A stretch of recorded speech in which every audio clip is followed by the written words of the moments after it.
they sit at the coffee shop and complain, but then So come is to the these weather. meetings and make the grades known. Oh, it's 95% of them. to the flag of the United States of America, and to the republic for which it stands, one nation, under God, indivisible, with liberty and justice for all.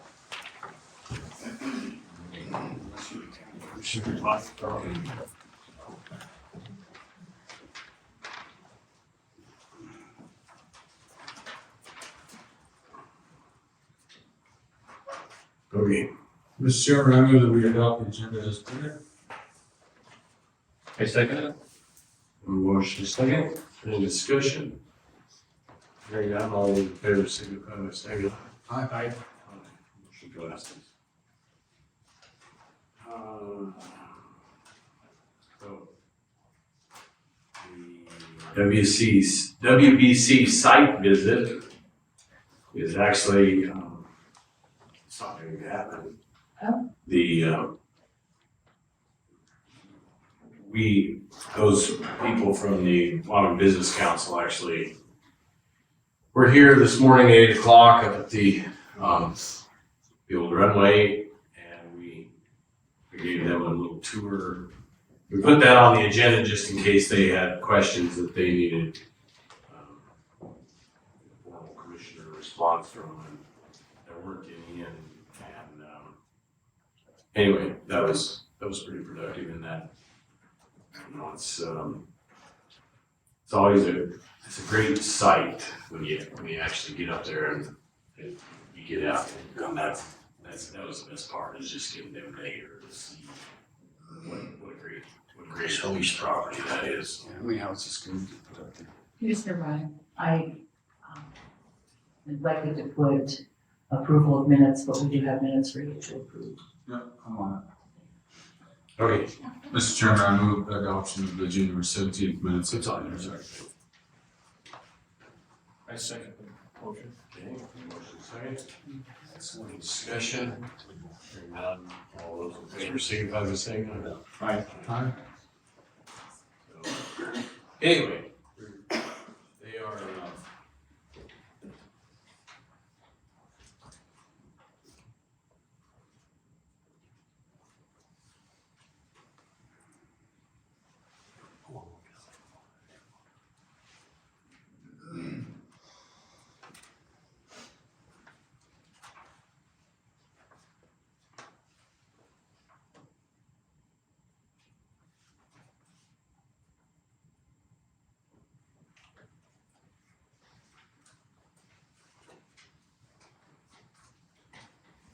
okay.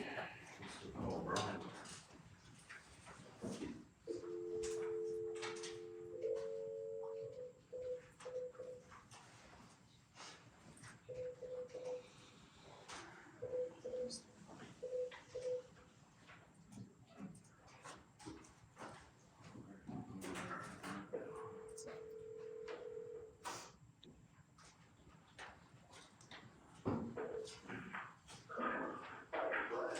Morning, Brian. Philip Shale here, Hot Springs County Commission Meeting. You're on speakerphone with commissioners, the paper, and some members of the public. Ready for your GIS report.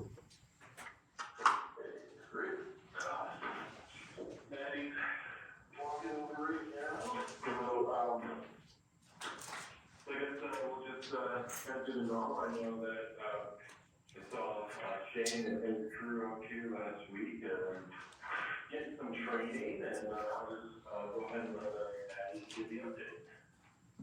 Hello. Hi, Matt. Yeah, so in the course of this month, been working with Shane quite a bit to work out any kinks in the road maintenance app that we created for him. It seems to be going pretty well. I set up email notifications, so he'll get an email anytime someone creates a new fixture or whether a fixture needs maintenance or emergency maintenance, so he knows right away to address that or send it out. we have the gravel pit report tab completely set up, so now as they go and pick up loads for the county roads, at the day they can log the number of roads, where each, the number of loads, where each load went, and then Shane has the ability to export that as a CSV, and create reports that way. So kind of making that whole process a little bit more efficient.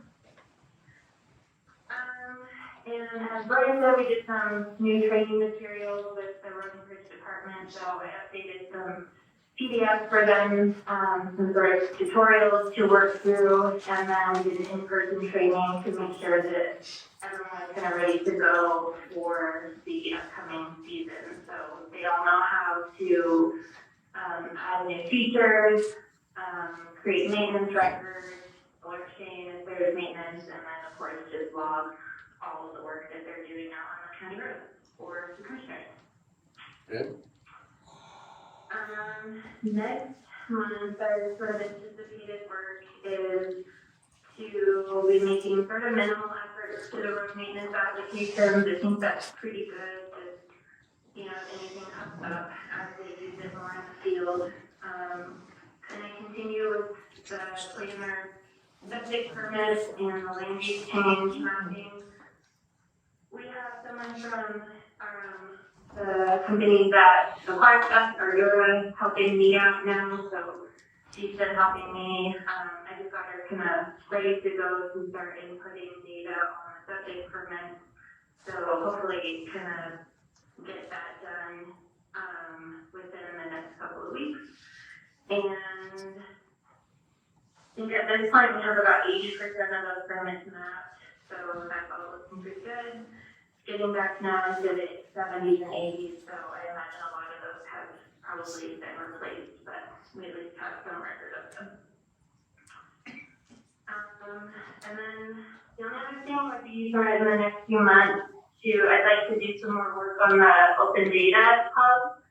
And on the second page of the project update this month, I included all of the layers that we currently have as open data, and then just some possible future layers. All of the possible open data future layers are layers that are shown already on the Greenwood map server. So that would kind of be up to you all whether you want to include any of that or not. But I thought I would just at least provide you with this list so we can start thinking about how we want to go, how we want to proceed in the future with that open data hub. Okay. Okay, so sounds good. I'm wondering in the future as well if we want to be having you guys come down and talk about budget next year and whether we're going to where we're headed and what that looks like, what new places we want to try to expand the GIS stuff we've been doing. And I don't know if that would be like April maybe or May. We'll just have to see. We try to do those on the second meeting of the month, like at 1 o'clock or 2 o'clock. So you want to be thinking about what date might work for you, and we might be setting that like next meeting. Okay. Yeah, I think April sounds good. So we could do April or May, or whatever is most convenient for you guys. Okay. Well, we'll work on our schedule as well. And if you're coming down here, we've had multiple times tutorials here showing us around that open data hub.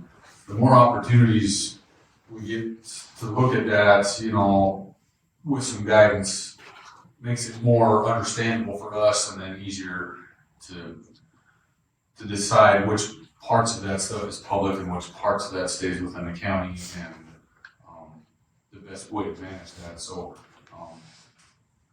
Yeah, that's always good. it is. Those are always great discussions. Open information. Anyway, Would it it'd be helpful to, I mean, I could put together a little, a tutorial view on your own time to kind of just walk through and familiarize yourself with the site. If you have time, I can throw that together for you. That would be very helpful. Yeah. Okay. Okay, well, I think what we'll do is we'll just plan on, once you guys, have an idea about your schedule, we can just plan on coming and, doing sort of what you suggested and what we've done in the past is kind of talk about, show off a little bit what we have been doing and then talk about the future. I agree. I always enjoy those, seeing all the stuff that's already happening and that information. Those are great meetings. So. Sounds good? Okay, great, yeah, I'm getting really excited about the road and bridge and the data that they're collecting. I think it's gonna start to become really powerful, the information that they're gathering and what they're able to share with you, so. Okay. Should be good. All right. Sounds good. Thank you, guys. All right, thank you. Take care. Bye. Have a good day. See ya. Thank you.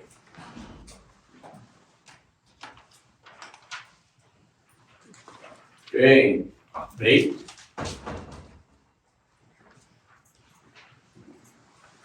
How are you today? Oh, I'm good. How are you guys? We're good.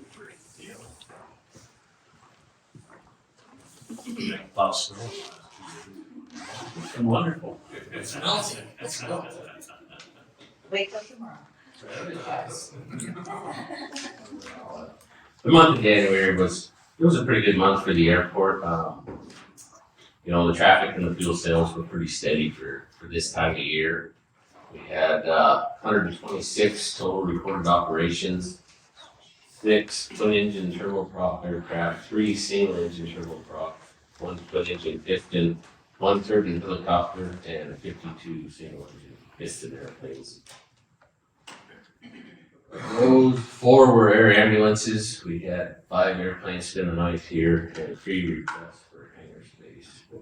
Those are mostly weather driven requests. Get the ice off kind of deal, so. Okay. We sold 1,760 gallons of avgas and 794 gallons of jet fuel. So, not real great on the jet fuel side, but, it's gonna be better this month, so. Steve's Plumbing came out. He's supposed to get a price on a water pump for the FBO building and if he can get one or whatever. And then we have some Carissa grant funding that the engineers have been quite out pushing me to use up, even though it's good for 4 years, so we can use some of it there. So that'll use up a portion of that. I don't know what that pump's gonna cost, but I'll let you know when I get a quote. It's Carson. It's Part of that. part of that COVID stuff. It was like the second wave of it. Or whatever, so. Shane from Road and Bridge lent us a backhoe for a couple weeks to push snow berms around. It's a good backhoe and big thank you to him for that. The roof on the electrical vault is peeling up. It's like a roll. I sent a picture to Kenny, but I don't know. Yeah, It's attached to I the put back it in of the the back. report. Oh, is it? Pretty obvious, too. Okay. Sort of. It's not leaking because underneath that is a layer of OSB and then it's like dense foam. So it'd have to get all the way, it's like, I don't know, almost like the spray foam type of foam is what that roof's made out of. It's taller on one side, sloped down. What did you say was underneath it? Just one layer of 7/16. No, what's this one building? It houses all the transformers for the runway lights. There's 3 big transformers in there. How large is that, out of curiosity?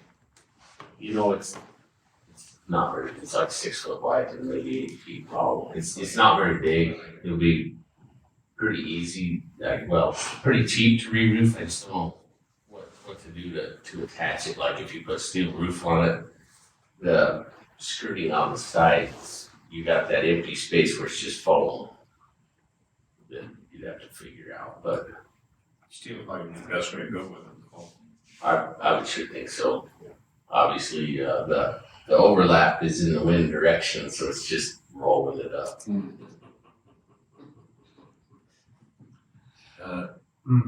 They knew which prevailing wind was, didn't they? I'm not sure. I suppose the slope though probably made a difference how they had to lap it, just happened to be against the. Yeah, they could have turned the building around. But they brought it in on the truck, so. It looks like it's just a rolled roof with all. Yeah, and it's reflecting, it's reflective. And I don't know if that might have been what started it, because the Ravens really love that building, so, yeah. Interesting. So I don't know if they got under the edge of it and started it. You know, but. So when it warms up a little bit, I'll figure out kind of what we can do, but we'll have to make a trim, I guess, that's deeper at the top. Narrow it down a bit. That's about all I have. Okay, questions for Nate? Good, thanks. Thank you. Do you have any other? Sign on the highway, hold on. You know, with cloudy days, it doesn't last all night. Sunny days. Probably sold it somewhere. The batteries haven't froze yet, so. Okay. Okay. Thanks, sir. Thanks for the backup. No problem. Good morning. Good morning.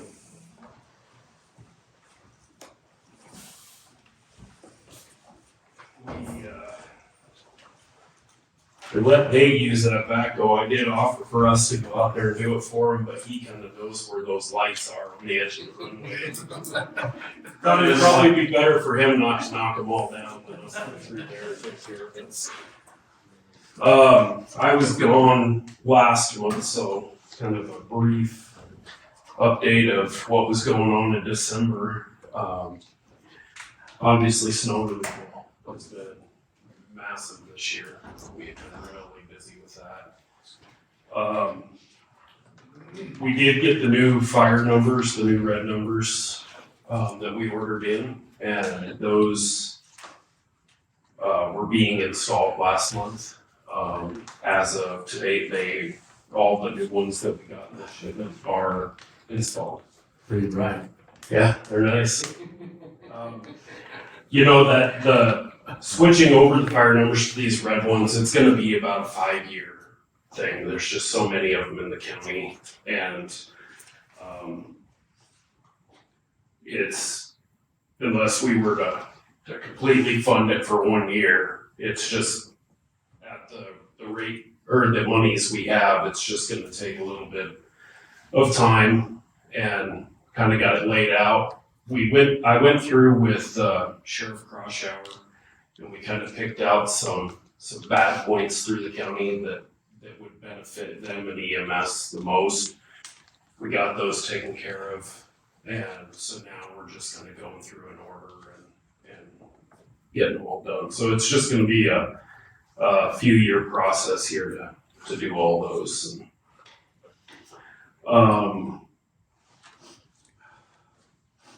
After getting those new numbers installed, we've been going through and checking all the old ones, putting up any that are down, just doing our regular fire number checks. We usually get to it a little earlier in the year, but with the way the winter's been hitting us this year, it's just gotten pushed back a little bit. So, sign maintenance is ongoing. Getting to it when we can. Same with winter maintenance on equipment. It's an ongoing thing. When the days are good for us to get out and do some sign maintenance, we do that. When they're bad, we stay in the shop and do some equipment maintenance.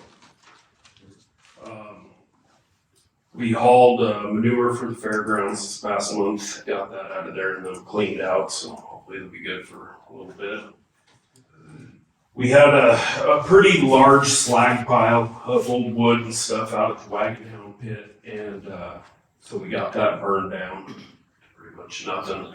Once the snow and everything clears, then we'll just kind of scatter the the ashes and whatnot and blend it in with the earth and be good with that. We met with Maddie. I guess they're not TO anymore. They're Can't remember. I can't remember. She said that she had met with you and. Yeah, we did a training with the guys up there in Cody. Kind of sat down a little more in-depth training of what we're gonna do now. We did a training a couple of months ago, but we've had such significant change to the system that we've added stuff over the past couple of months. So I felt like another training would be beneficial for everybody. We've got, instead of just having the road records, we've got pits on there now too. So in the summertime when those guys are hauling out of the pits, instead of coming back and doing a paper record coming out of the pits, they just a pit report right there on their phone with what road material's going to, how many loads, what truck they used. All the things that we've got paper logs of over the years that could be incorporated into the system. So, and then with that,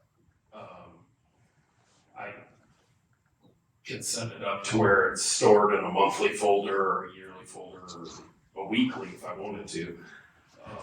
But then at the end of the year, I can shift those over to an Excel spreadsheet and print them out. So we do have a paper record of them.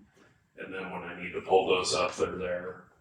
And that way, because I use those for BLM reports at the end of the year, mining reports at the end of the year, all that stuff is used. That's what that's used for. So that and just our records, how much we put on each road and where this material is going. So I just thought it would be very beneficial, being as we have that system, just another thing to keep track of it with. So, which brings me to these systems are getting, this system has gotten pretty massive.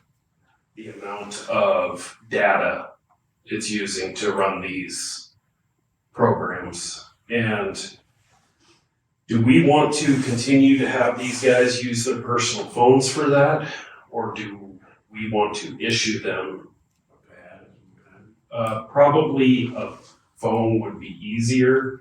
I can't imagine them taking a pad out in a blade or a truck or something like that. But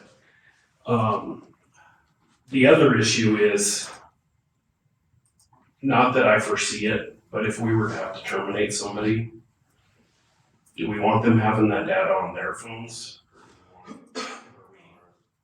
So when they're collecting that, it's not, is that all local or are they using some of their data to collect it? Right now they're using their data. Well, what I'm saying is, do you have to have cell service? No. Or you could just buy pads and. You do not have to have cell service to do that, but as soon as they get back into cell service, then it uploads, sends me the information, sends me the email, and then I've got to go through on my end on the computer. Because a lot of it doesn't go to the GIS system, only new fixtures and stuff like that. Most of it's just road records. When was blading done, when we hauled out of a pit. I guess any sign stuff would upload, I would have to upload to the GIS, the dates, MUTC numbers, all that stuff. But all the road records themselves and just the maintenance stuff, they take a picture of something, fill out a report, and it sends to me and says, hey, this culvert end is smashed, we need to do maintenance on it. This sign is down, we need to do maintenance on it. This cattle guard's full, we need to do maintenance on it. That's the stuff that they're taking care of and that gets emailed to me or sent to me. So if you didn't, no, I'm just thinking about if you didn't have a phone where you had a big monthly charge, you know, you had a pad, which you buy pads fairly inexpensive compared to phones, and it gives a little better record for the guy out working. And then when they come in at night, where you had, if you had cell or you had internet where you could just download it, then, you know, might be a little less expensive. And I don't know, my trucks all have pads in them, so I don't. Do they? You know, I'll be honest with you, I never kind of went down the pad route. I just looked into the phones. The phones would be a $38 a month on our current plan. How much was that? $38 a month per phone. Just because we already have a plan, so it's just adding the line. The biggest thing is, because they have to carry them in the field, they have to be able to take pictures of everything. So I can look at pads and come back to you with the price on those. That'd be the only, you know, I don't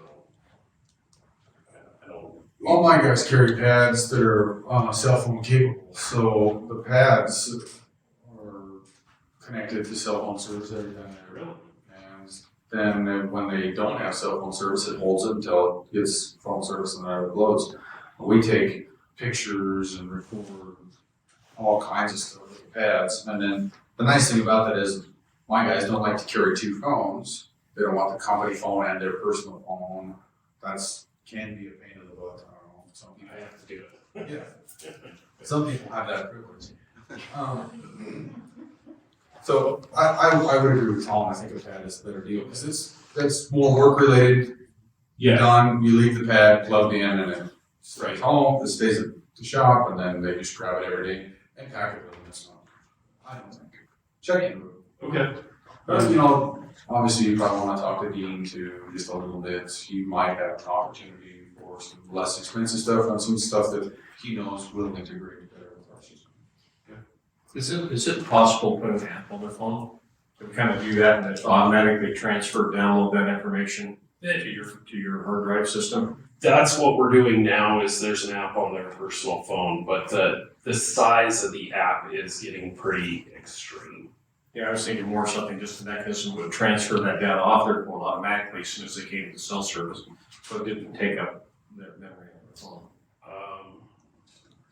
I don't know, the way Maddie was talking, everything has to be on their phone. The only thing that gets shipped off is what they take a picture of in the email that they fill out. That then gets sent to me, and then I have to take care of it from there. But it's just the amount of maps and stuff that we have, because it's all GPS synced. And I know just when we started this with the collector app, it was one map on your phone, no big deal. It's so detailed and in depth now that we have 3 maps now just to cover the county, just to do the offline stuff.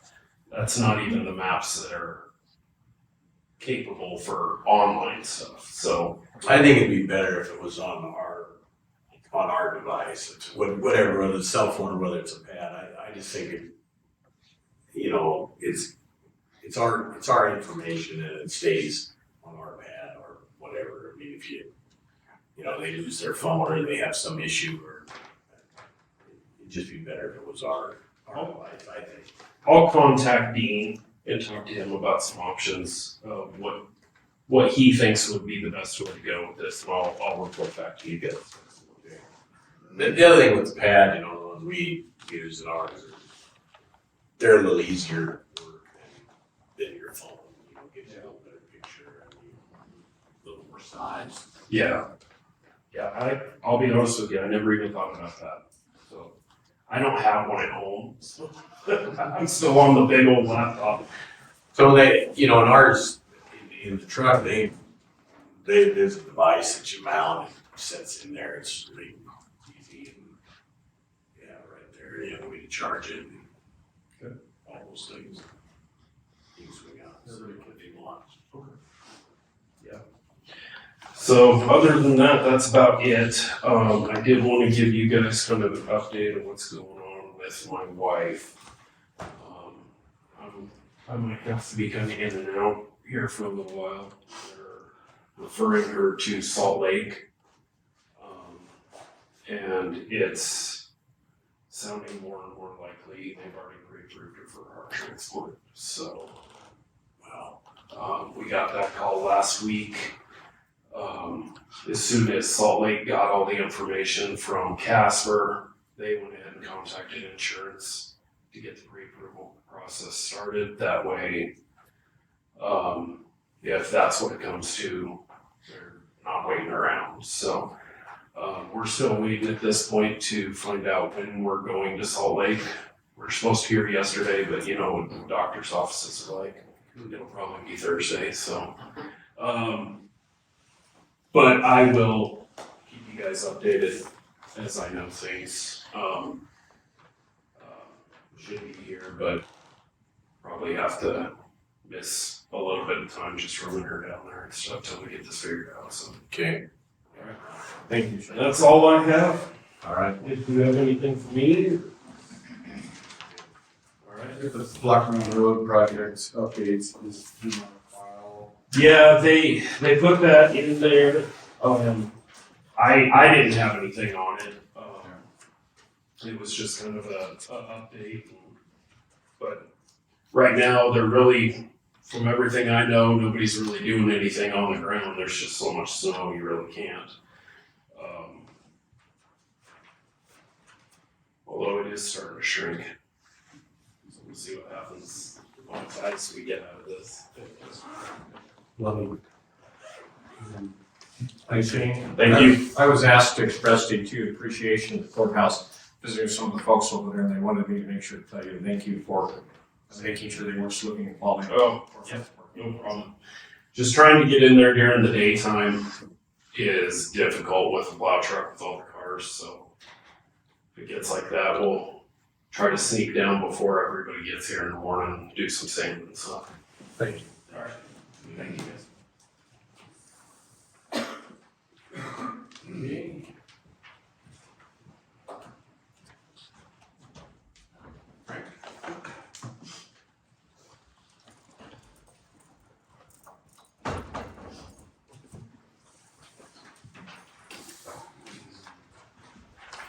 Pretty simple. The boiler parts and the compressor parts for the public health are been ordered. Tomorrow's check-in date, 'cause it's 5 weeks tomorrow. We'll find out if they're here finally. I've been staying connected with the people at the generator for the detention center and JACO so we can find out when it gets closer, so we can get everybody online to start the pad and get everything rolling for them. So when the generator shows up, we're not waiting for anybody on that. The extension office, they were supposed to start their project last month. When I contacted them, they're still trying to get all the materials for the ductwork that they want to do. And that's the last I've heard from them on that one. There's a fairground roof meeting Thursday with Les and the contractor, possible contractor. We'll find out more what's going on, which way they want to go with that one. It's actually Thursday, not tomorrow. And we lost a pump on the heater in the library the first part of January. And we've got one coming. We had to switch pumps around so they wouldn't freeze during that last cold spell. Because it was getting really, really cold in there. And we ended up had enough parts to get one pump to still run because it was falling apart on us too. But we're surviving there right now. So they got heat over there now. And we had, like Shane said, a ton of snow to move. A ton. We're still moving from the front. Yeah. That's pretty much it this time. Any questions? What's the wait time on that pump for the library? Did they tell you? 6 to 8 weeks. Everything's been 6 to 8 weeks. You hope the other one was barely came down yet? We got a rebuild kit coming for it too, so if this one happens to go, we'll have one on hand and we'll be ready to go for it. I'm supposed to check with them next Tuesday to see when theirs is. That'll be 4 weeks with them. Everything's 6 to 8 weeks for me on parts, no matter what I do, no matter who I contact. I tried different places and everything's 6 to 8 weeks. I just, Lunching. yeah. That's wonderful. Yeah, kinda hurts when you got heat coming, problems like that, but luckily we caught it over there in time that one pump was running just one little section, it wasn't running the whole library. So we got it above, but last coast fell came in and got Long over here, and Ryan happened to be in town, we called him and swapped it out, and we had one part going bad, but he had a part truck, so we got that one, so it's running now, this is hope it don't go. Wow. Okay, That's it. thank you. Thank you. Tricia? Good morning. Rock.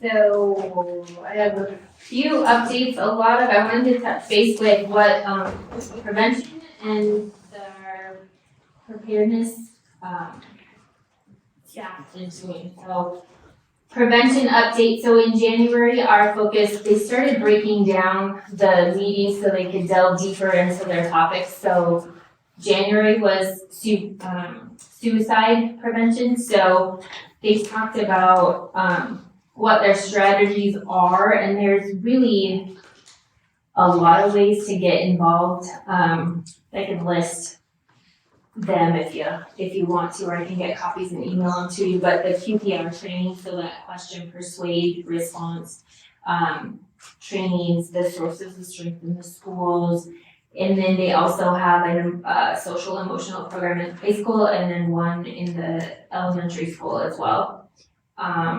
The community gun safes in the sheriff's department, those are being utilized. Sounds pretty good. They have a community grief group at the senior center. They're working on a loss team, which is a team for suicide survivors and their families. And then they had a community member come talk about her opportunities or her ideas at trying to get youth involved, which I thought was really cool too. So they're doing a lot of community things, and that opportunity just to focus on suicide gave us time to actually delve deeper into it. So tomorrow, next month's session is substance abuse, so it'll also be tobacco and alcohol abuse. And then the good thing is the PNA survey that goes out of the schools, the prevention needs assessment. So 6th, 8th, 10th, and 12th graders complete a survey in the spring, and then that finally came out last week. I think so. Jen's really working hard on trying to make it a readable thing for our community. There's a lot of data in there, so she's working on that. And then I had done some of our PHN revenue stuff year to date. So our revenue is up about over 50% from last year, which is a lot of it is our increase in services, like across the board, everything has gone up. So it's nice to see that moving back up, anything from immunizations to communicable diseases to the long-term care assessments, folk clinics, all of those services are coming up. So that's good to see. Some of it is due to changes in our billing stuff, which that's really done a good job for us here at Public Health. And then our preparedness stuff, Sadie has been really busy. So she's been a part of, cybersecurity trainings, preparedness planning, regional workshop meetings. She's going to a preparedness summit in May in Georgia. And then there's also a advanced PIO training, the public information training, in March that she'll be going to. But then what she's bringing back to us is in March, there is a H2S training at the Firehawk. So that's free for anybody that wants to attend. There's no registration or anything. That's March 1st at 5. And then mid-March, there's going to be a statewide tabletop exercise on medical sheltering. So she'll be leading ours for our county. So if anybody's interested, they are working on a registration thing that hasn't come out yet, but if anybody's super anxious, they can call to the club apps and see if they put their name down and tell the registration code. Yeah. At least we're busy. Questions for me? Thanks.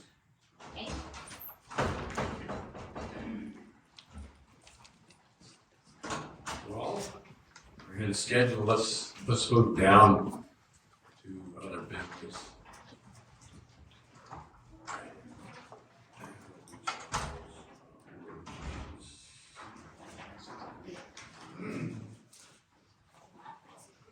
Mr. Chairman, I move that we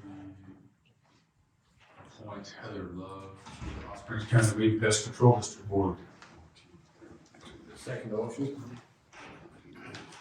Motion is second, is there any discussion? We're just appointing one, Oakley left, this is a replacement. okay. So do we appoint all their board members normally, or do we do that? Yeah. Okay. What they do is they get a petition, they have to have a petition signed by all the landowners saying, yes, we agree that this person can represent us in each district. And then whoever wants to do that gets submitted to the commissioners, because you have to approve it. Okay, Mr. Chairman, this is also signed by Lindsay. I thought she was moving on. No. No? She's at the state level now. And Jim Andreen went to the bus farm, I think. Yes. So Sean is kind of running the show. Sean is running the show. So, Michelle, this was signed before Nancy did leave. okay. Do those people have a term, or is that a Yes. Yeah. expired like everybody else? You appointed two in December, whose terms were up the 1st of January. And because this other gal left. they needed a replacement, so that is a replacement. Sweet. All right. All those in favor signify by saying aye. Aye. I neglected to introduce our new admin. Well, I don't want to say old admin, she's leaving. Go ahead, she's all. Experience. Yes, Connie's our new admin, and Penny has agreed to stay on for a few weeks to help in the transition, so I appreciate that. Thank you. Welcome aboard.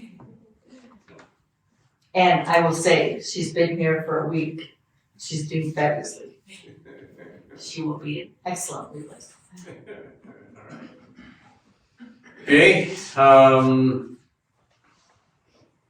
Okay, no. Plan use planning commission. Guess we only have one applicant. Yep. This position has been vacant for a little bit, have we not? Yep. A motion? Is there? Okay, yeah, I guess we'll make a motion that J.R. Ranky be appointed to the Land Use Planning Commission. Okay. Second that? I'll second that. Have a motion and a second. All those in favor signify by saying aye. Aye. Aye. Opposed? Motion passed.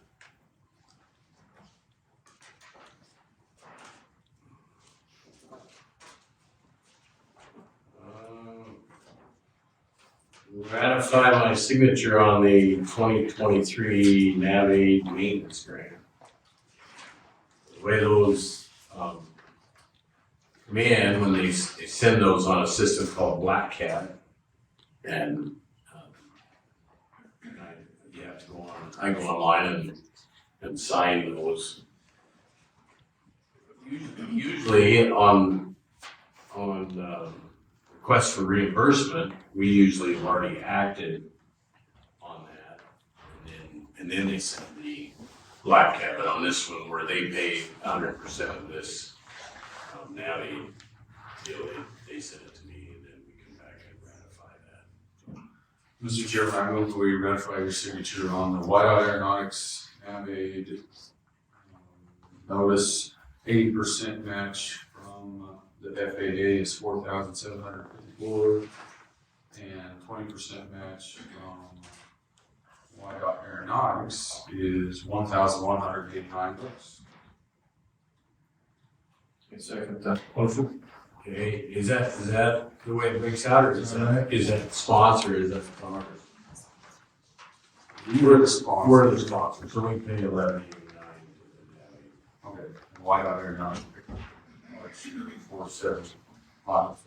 Yes. I'll second that motion. Second, all those in favor signify by saying aye. Aye.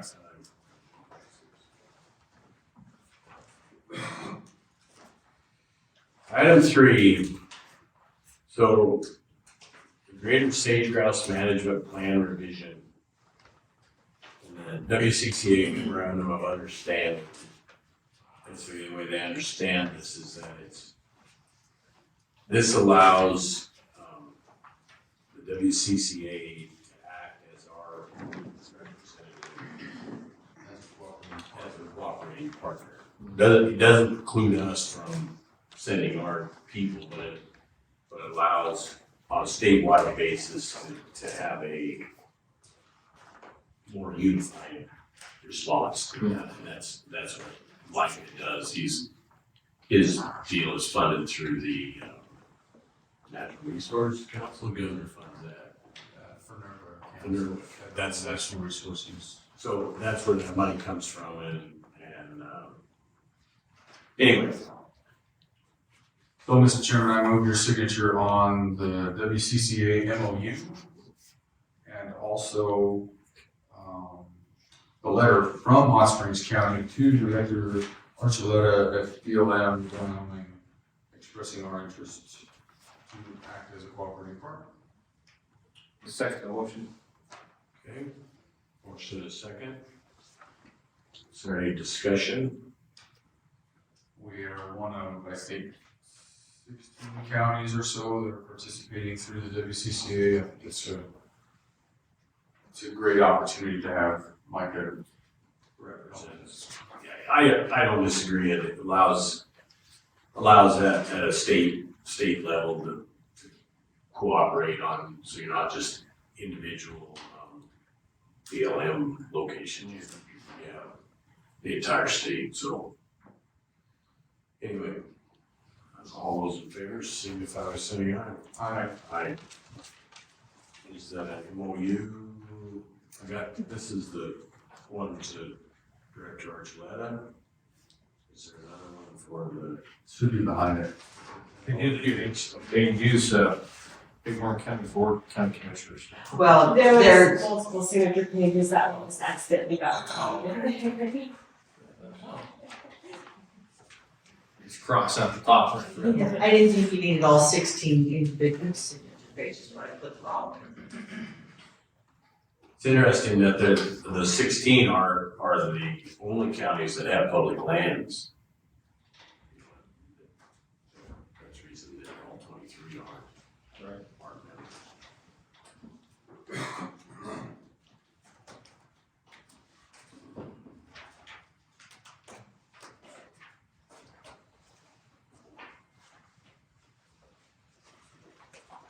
Okay. Number 4, RFR. Number 6, Bighorn Children's Outdoor Discovery Center. Mr. Chairman, I move your signature on RFR number 4 for a total of $4,588.25. I second that. This is for the, us sponsoring the TAP grants for the Nature Discovery Center. Okay. Got a motion is second. Any discussion? Hearing none, all those in favor signify by saying aye. Aye. Aye.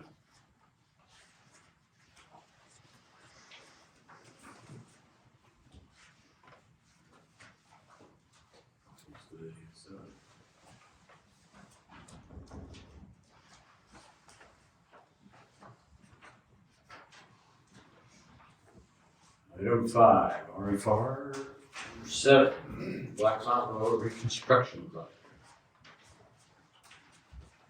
You want to take a shot at this call? Go ahead. Mr. Chairman, I move your signature on RFR number 7 for Black Mountain Road, pre-study work for the total amount of $16,721.63. I second that motion. Okay. There's more ongoing redesign or the design of construction of Black. All those in favor signify by saying aye. All right. Aye. Motion passes.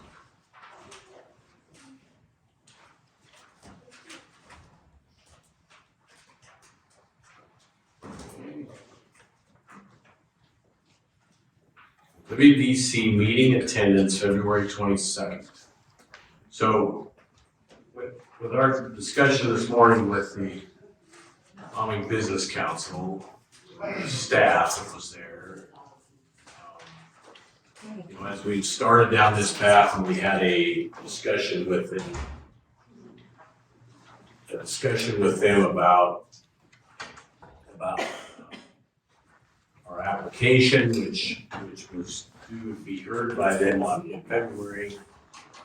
And they're thinking that we might have a little more time to flesh out our application,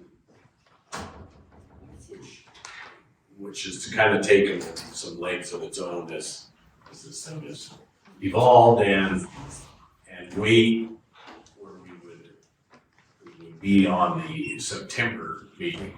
And they're gonna meet Friday, she said, didn't she? With Their committee. the committee and decide if that's the plan. So, you know, I guess that what we were talking about was that some of us could be there on the February 22nd. So, but I don't know that that's going to be the case. So I guess if we hear on Friday that we need to be where we can go, I guess you guys can go down and meet with them. I'm not going to be in town, so. I had it on my schedule, so. On the 22nd, 22nd, 26th.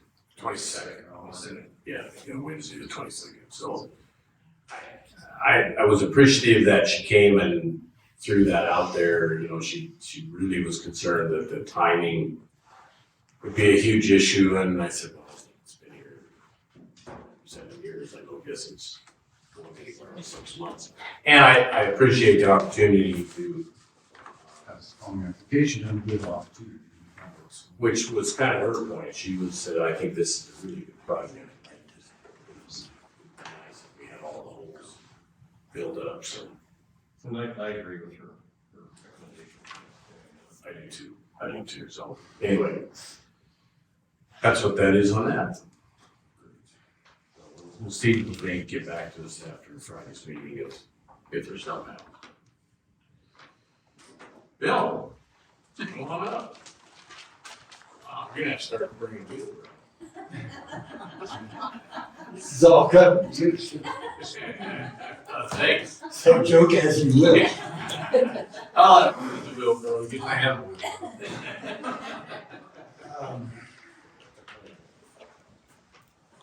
I was afraid I wouldn't be able to get all this done in 10 minutes, but maybe I might have to have a few more. You got a little time. Okay, first off, on the agenda, it mentions the Wyoming gas inquiry. What that is an annual inquiry by Wyoming Gas to make sure the county is aware of the route and location of their transmission line and how it relates to multiple housing facilities, the schools, that type of building. But basically, where their main transmission line is as it goes through Hot Springs County, not distribution, but transmission. We have about 3 different means of finding that out, of observing that. It is public. Yes, we are aware, so I answered yes, we are aware. We are able to obtain that information when we need it. I commend Wyoming Gas for doing that. I wish other pipeline companies would do the same because, as you know, the pipeline companies change ownership often and don't often let us know. So this would be a nice annual thing for all of them if they care to. You know, in the pipelines, I mean, going over the mountain, it's the way all the pipelines get out of the big Northwest. Yes. Is through Hot Springs County. I mean, there's a pipeline corridor that comes up Kirby Creek and goes over. So I mean, it's actually a pretty big deal. I don't disagree with you. It's a very big deal, and they're coming down from Washoe County, but they're also coming down from Park County too. So, I found out a couple of years ago that it used to be that, the Wyoming Pipeline Association had a map which was current all the time as to ownership. That's not the case anymore necessarily. It's not a secret that, ownership is not published like that. It's just the fact, I think, that darn things are changing hands so fast they can't keep up with it. So, at any rate, they're always cooperative. They've always been good to work with. So anyhow, Wyoming Gas is taken care of. On March the 1st at 5 p.m. In the fire department meeting room, we'll be having an H2S awareness training from France and Safety. So anybody, it's free.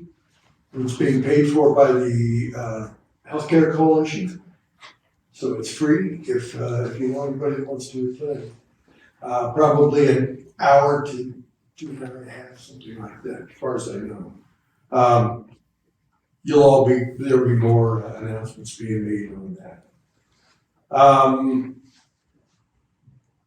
I'll save that till last. I want to talk to you just a little bit again, give you the latest information on the snowpack.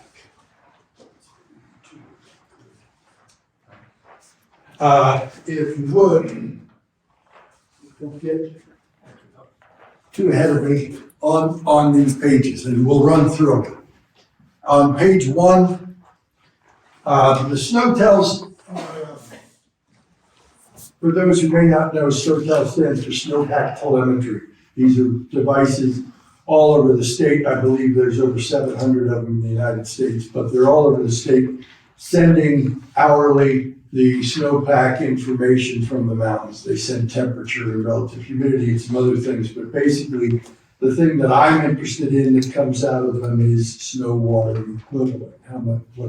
What is the actual water content of the snow on the ground up there in the mountains?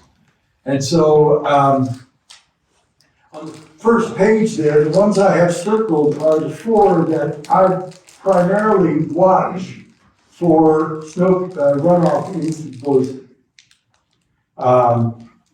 And then if you'll go to page 2, you'll see that is Hobbs Park, Townsend Creek, Deer Park, and South Pass.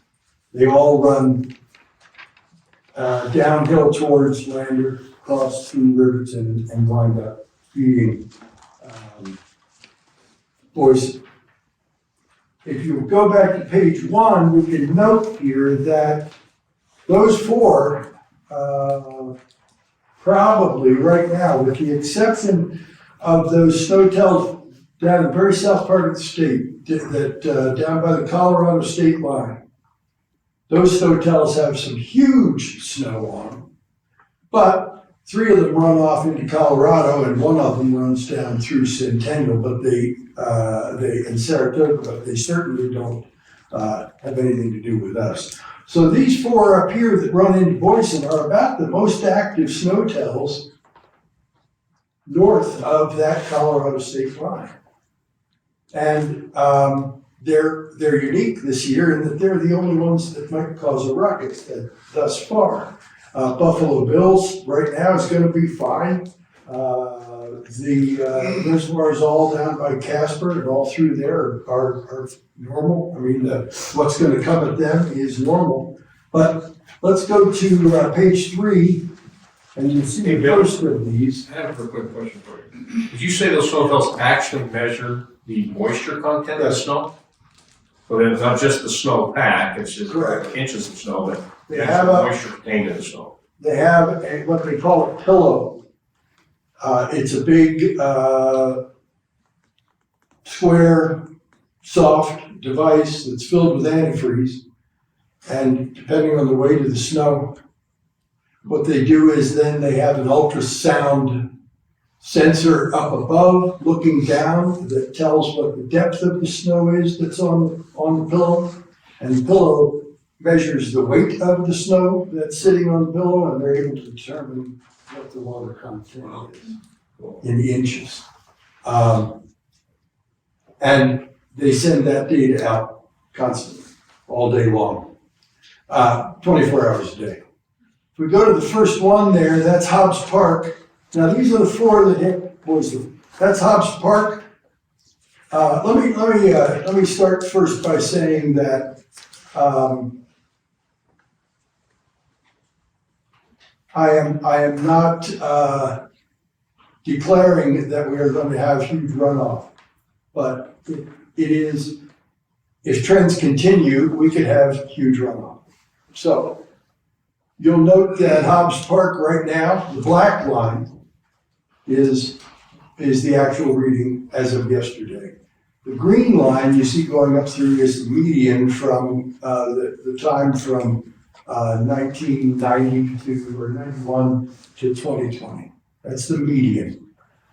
So you can see the black line and where it is. It's actually at this point, it has the snow water equivalent on that snow tell that would normally be found on March the 3rd. If you go on to South Pass, you'll note that it has the snow water equivalent that would normally be found on March the 6th.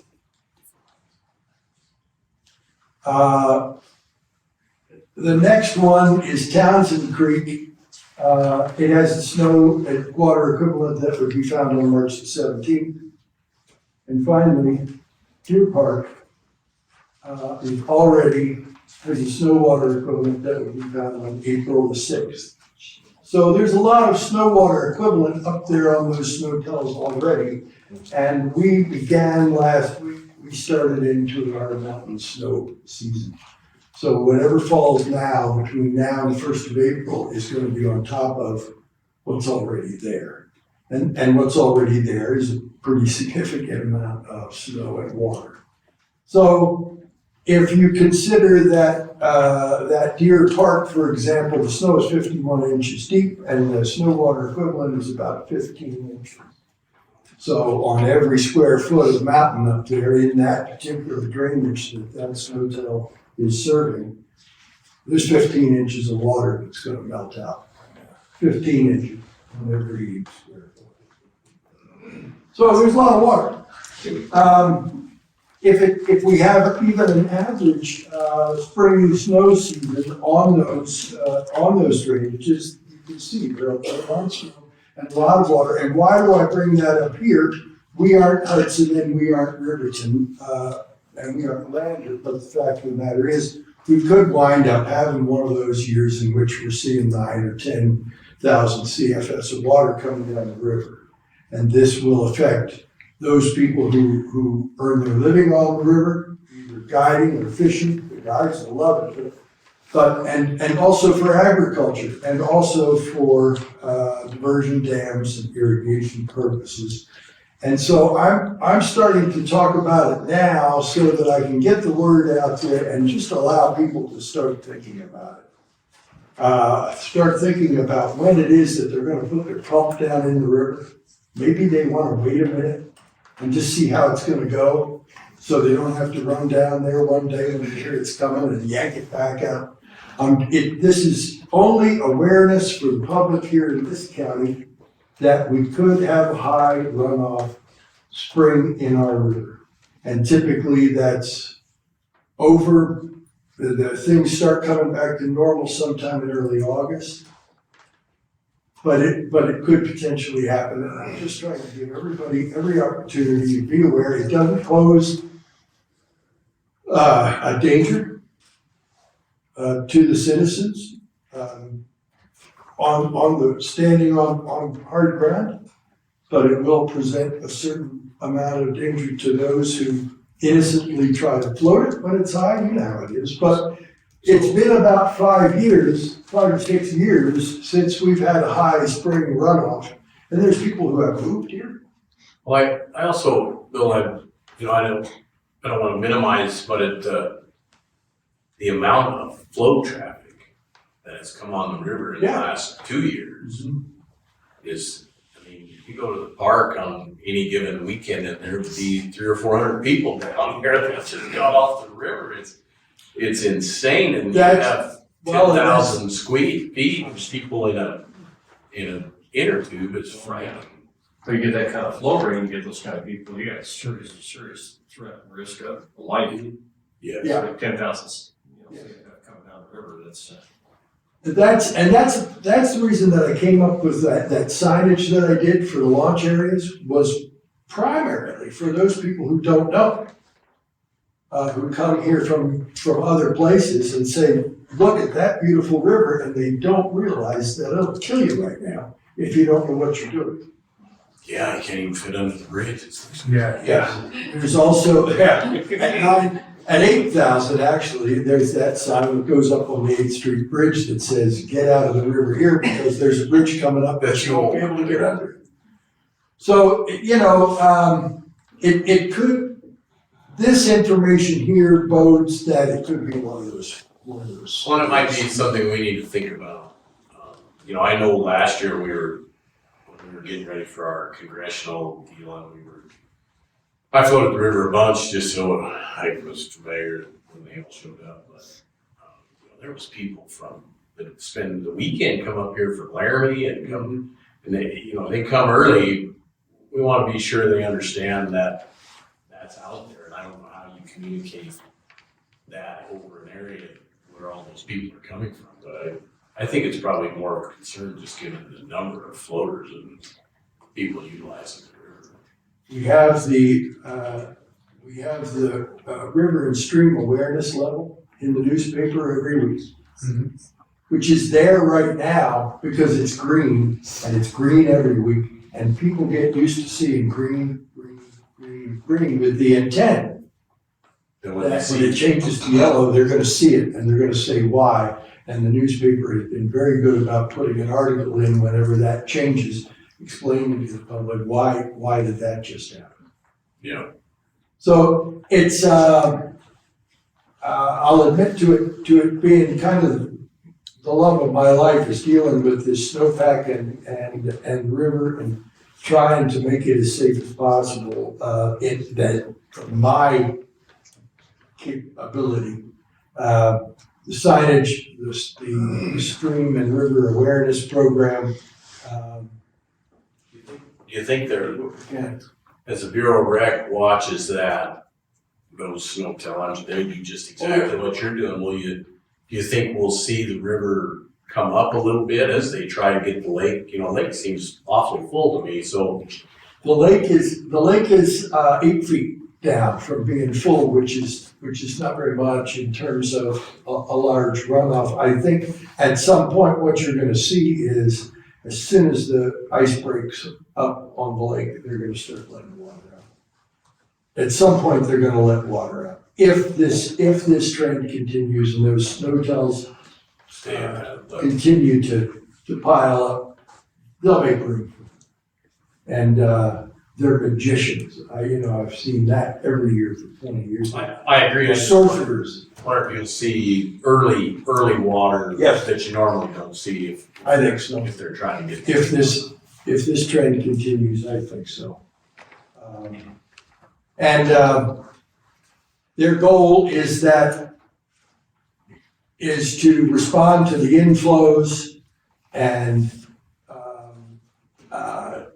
maintain the outflows, the releases in response to the inflows, so that when the whole season is all over and the inflows start dropping off back down to summer levels, the lake is at 47.25 elevation. It's full. That's their goal. And that's where the magic wand that they have comes in. They're really good at that. Yes. And but yeah, if these start to pile up, I would imagine there will be some phone calls between Bureau Rec and National Register of Hydrologists, and I'll be in on those. They'll be talking about it, and they'll know, and they'll be formulating some plans, but it's not any kind of emergency, it's not any kind of danger. It's just, we haven't seen it for 5 or 6 years, so I'm just making people aware, especially those that haven't seen it before. Finally, if you look at the last page there too, you'll see even our Owl Creek Hotel is far above the median. Now, the thing with the Owl Creek Hotel is that it comes out early. When it finally melts out, it melts out early, it melts out pretty fast. So, there is, yesterday there was 22 inches of snow up there with 5 inches of snow water. The thing that's tough about the Owl Creek Snowtel, and it's where I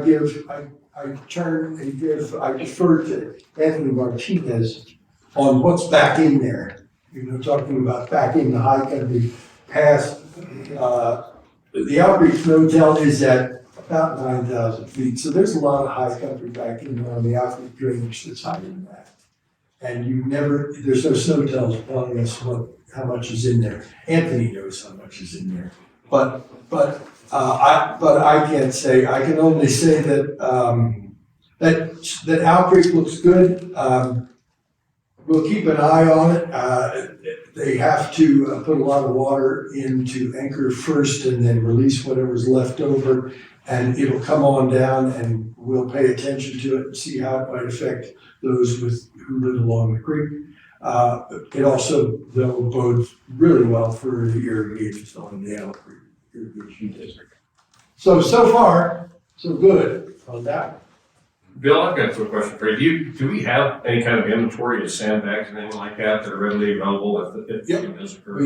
Right now, we have about 10,500. They're over at Road and Bridge. I can get more in Hartford, but we have a large pile of sand used for sanding roadways. There's been a couple of years when we thought it might get a little bit raucous in terms of stream flow on Owl Creek, and Road and Bridge put a pile of sand and sandbags out by Jones Road, and then another bunch out on Sunnyside, so that the public could come and just get what you need if you feel like you're gonna need it. Good. So. Okay. I just had to go inventory those a couple of weeks ago for Homeland Security. So Just count everyone. 10,509. Oh, so good. Let's see, I guess that's that. What I have here is the draft copy. This is one-sided only, so the final product will be about that thick. This is the draft copy of our new Hot Springs County Emergency Operations Plan and our debris management plan. It will, at some time, I hope soon, require your signature, Mr. Chairman, and county attorney's signature. I took a copy up to the county attorney yesterday to just have a look at and review. I will tell you that this document does not have any sort of tactical, it gives no tactical. The individual first responder agencies are responsible for their own plans. This is a guide in how we interact and interact with each agency, interacts with the other, interacts with the state, interacts with FEMA and Department of Homeland Security. it assigns,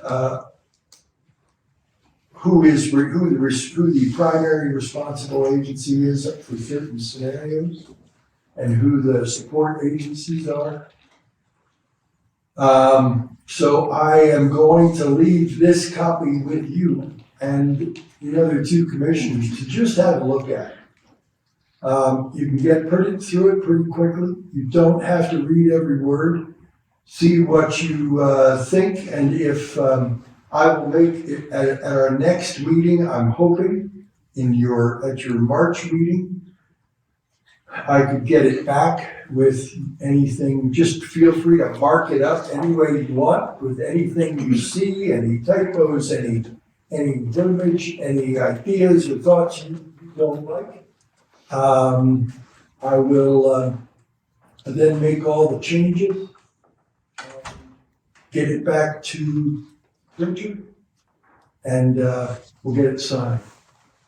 We will be I will say, I'm happy and pleased to say that we will be one of the few counties, well, the minority of counties in the state who actually have written debris management plan. The debris management plan is a plan that here in Hot Springs County, short of a dam collapse destroying this town, we'll never use a debris management plan. It's the plan that kicks in if you have tons and tons and tons of debris that need to be disposed of. And how that's dealt with in such a way that you can hope to get refunds, reimbursed by the federal government. You can't just, there's counties that I'm sure that would like to just take penalties and asbestos and everything else and dump them in a draw and say that's done. But it doesn't work that way. So, Hold the handle down a little further and let it get to Washington. So anyway, they're both in here. I would just ask you to just take a look. You don't have to read every word. Some of it's pretty interesting. It took me about a year to get this thing done. I sent it out in electronic form to all the first responder agencies last summer, maybe late last summer, early fall. The only bless his heart that I got any comments back from was Shane at Road and Bridge, and I really appreciated him looking at it because he's kind of, sometimes you might think of him as being off the radar in terms of first responder, but they are absolute first responders. So here it is. Do you have an electronic copy? Yes, and I think we can discuss who will get hard copies. These copies here were about $150 a piece. So these, you can see, are not going to be something that's going to be sitting all over the place in a hard copy form, but they will be available for public review. They're not secret. And in terms of all of the offices and all of the first responder agencies, I'll provide electronic copies on thumb drives. If they want to make copies, they're welcome to. But I'm not going to be able to afford to print hard copies for everybody involved. We can discuss where the hard copies go. I was thinking, and I had it marked, I think, in the front of this one. Copy to the commissioners, a copy in my office, and a copy over in the hard copy over in the communications 911 center. Just to start. Are we reviewing both those books? Yes, please. Awesome. You'll find it's not as hard as it looks. It's one-sided. Oh, that's nice. It's only one-sided. And I have already gone through it. You'll see there's tabs all through it where I've already gone through it and seen things that I hadn't seen before, changes I wanted to make, notes I had made. There's tabs through it Those are all my changes I want to make. So,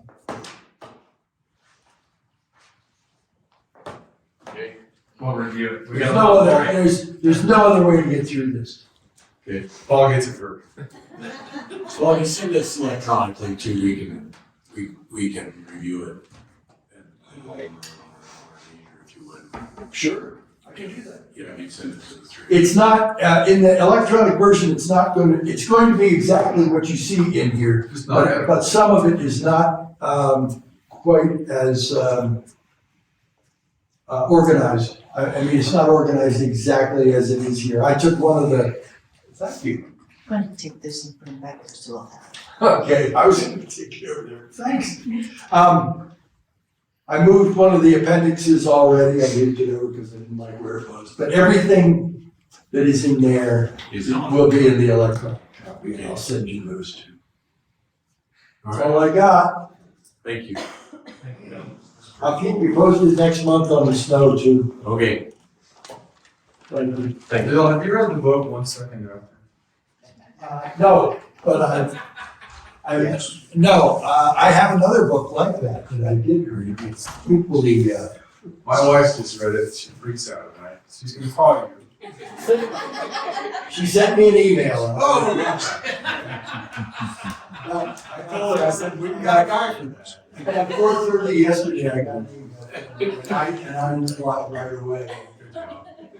We're referring to the subject of electromagnetic pulse.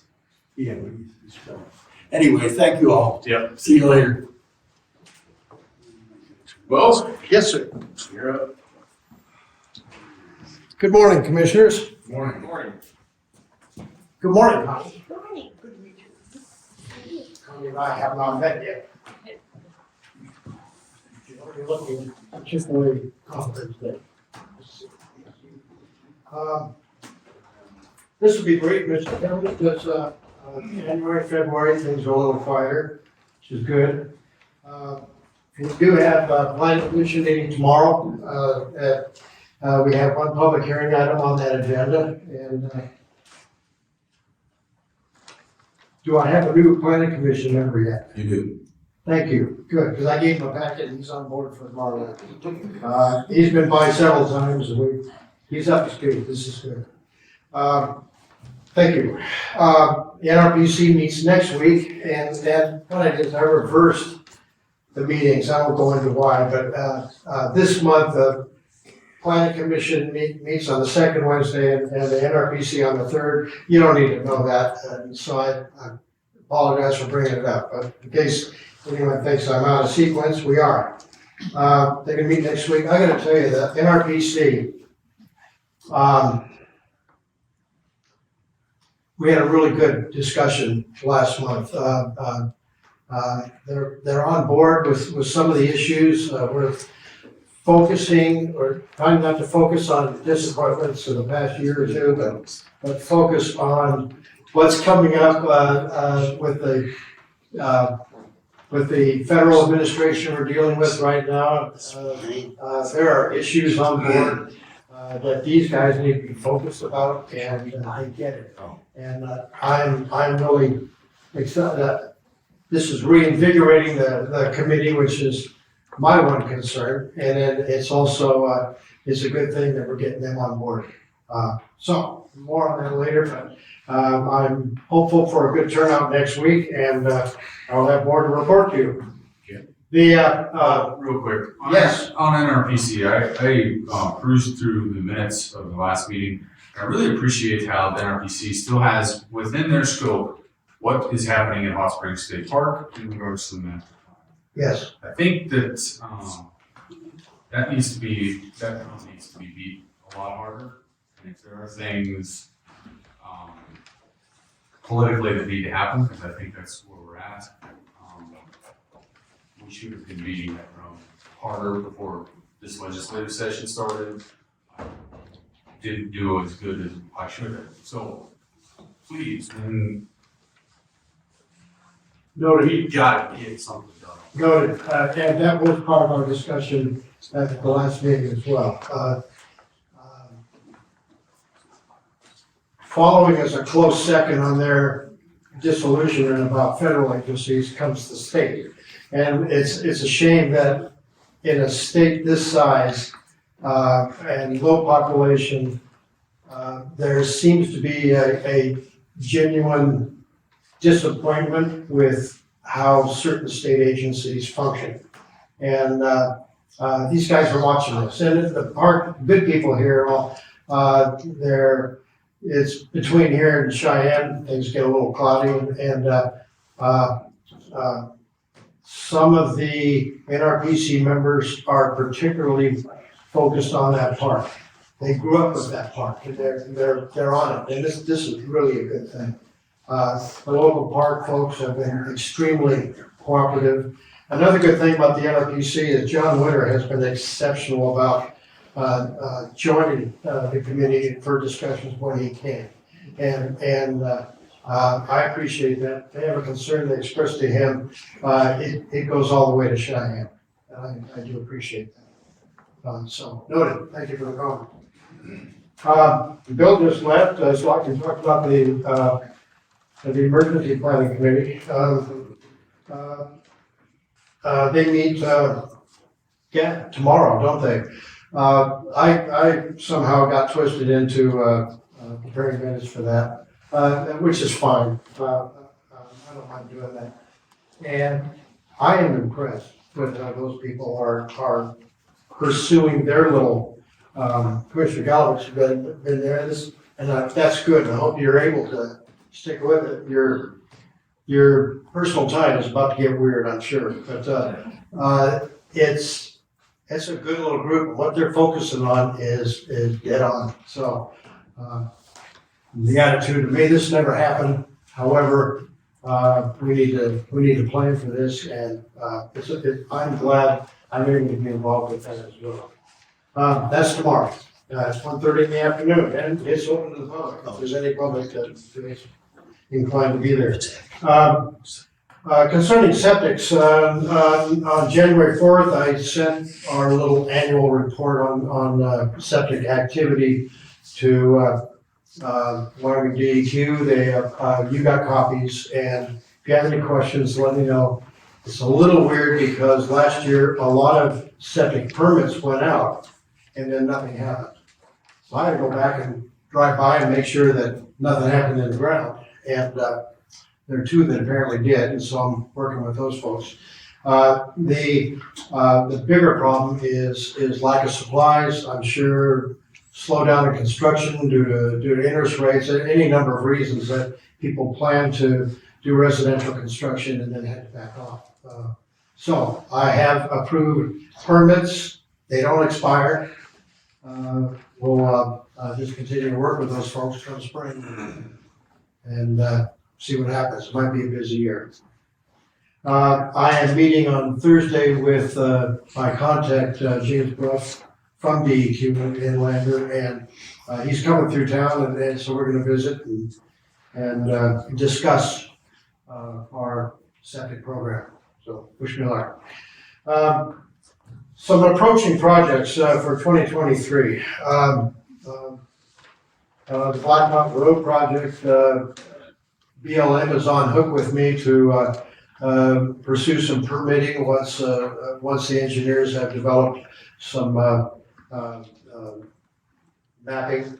And so I was in touch with nothing's really happened on that in the past 6 months, but that will come to fruition this year. Is a terrible permit process that BLM has, all online, a little difficult. But we did it twice. We did it for Grass Creek. We did it for, what was the other road? I can't remember. Just over the last couple of years, so we'll do it one more time. Concerning septic systems, I'm pursuing those two bootleg systems and just making sure that, the goal here is for our septic permits, we don't charge a fee, because you charge a fee, you might drive some people away. What we do is, and if somebody builds one on the weekend, doesn't know any permit process, we try and get some compliance. Thankfully, cell phones now, make it, people they're always using their cell phones, and they got a guy coming out over the weekend to build a septic system, they'll take pictures. We'll use those pictures to build a permit. do a couple of those every year. And the important thing is that when a subsequent property owner comes in 10 years later, and, you know, they call us up and say, look, where's my septic? You know, it's backing up, what do I do? And, well, they just want to know where it is. And we can pull that permit, it's a good thing. So that's why we do this.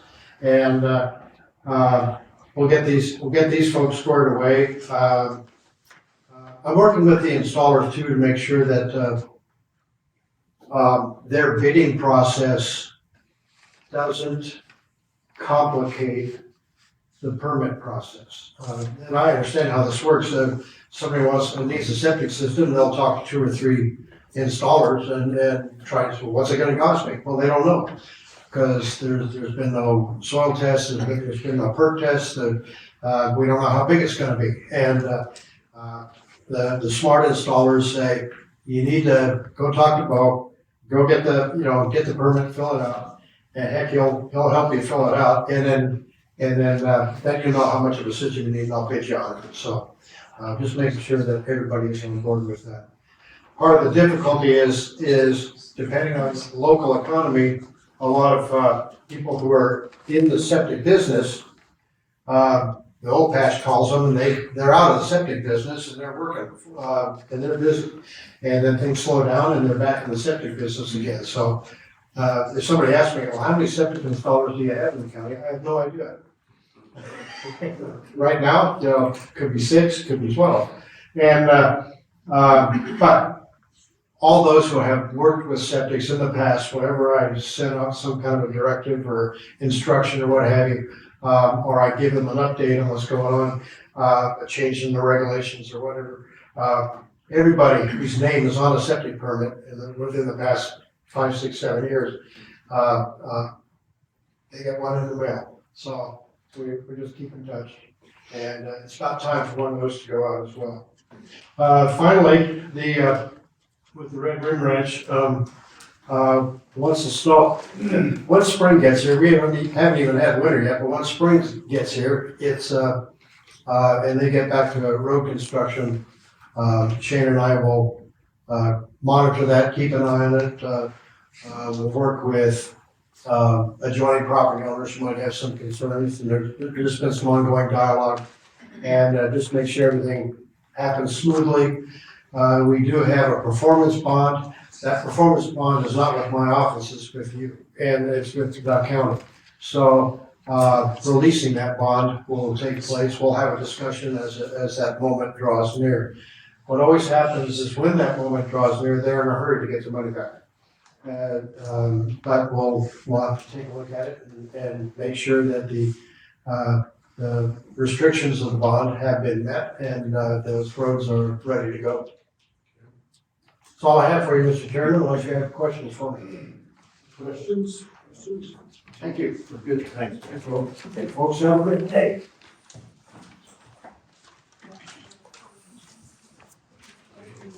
He's the auditor, huh? Give me just a minute. Okay.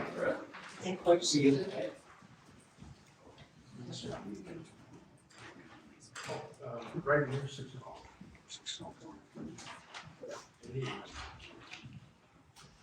Good. Yes, okay.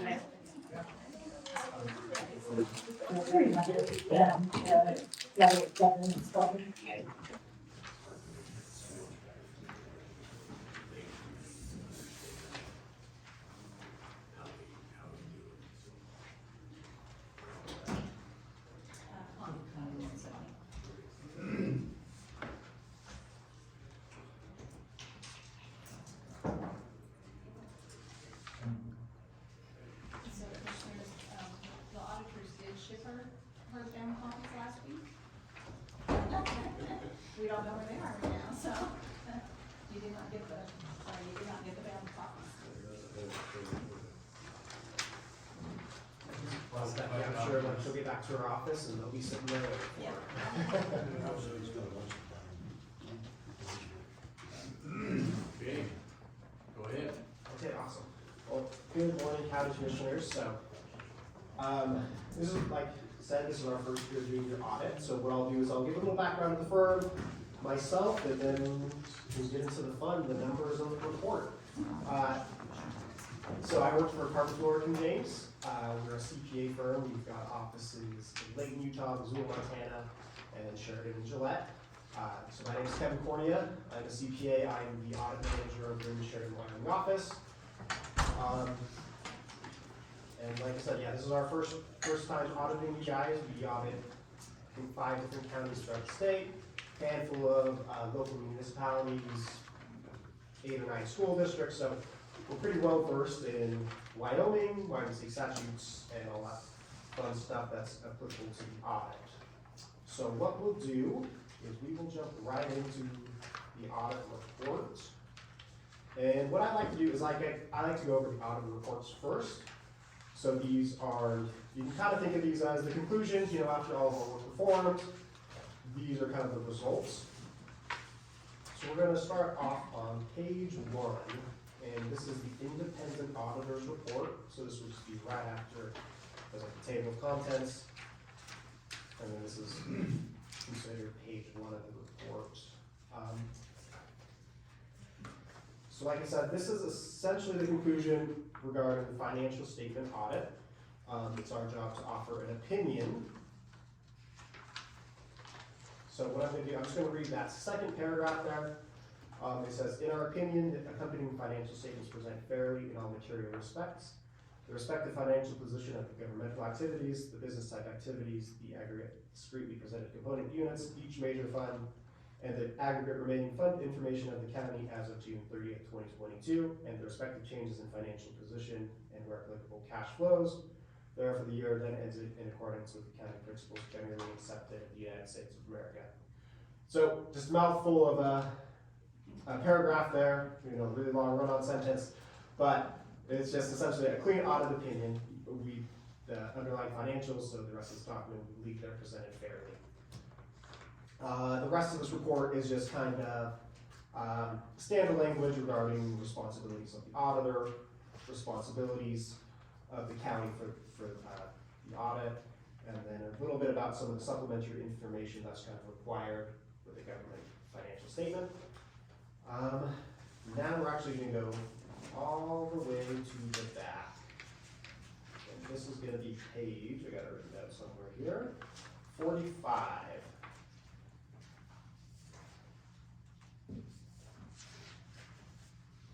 So, and this one is the independent auditor's report on internal control.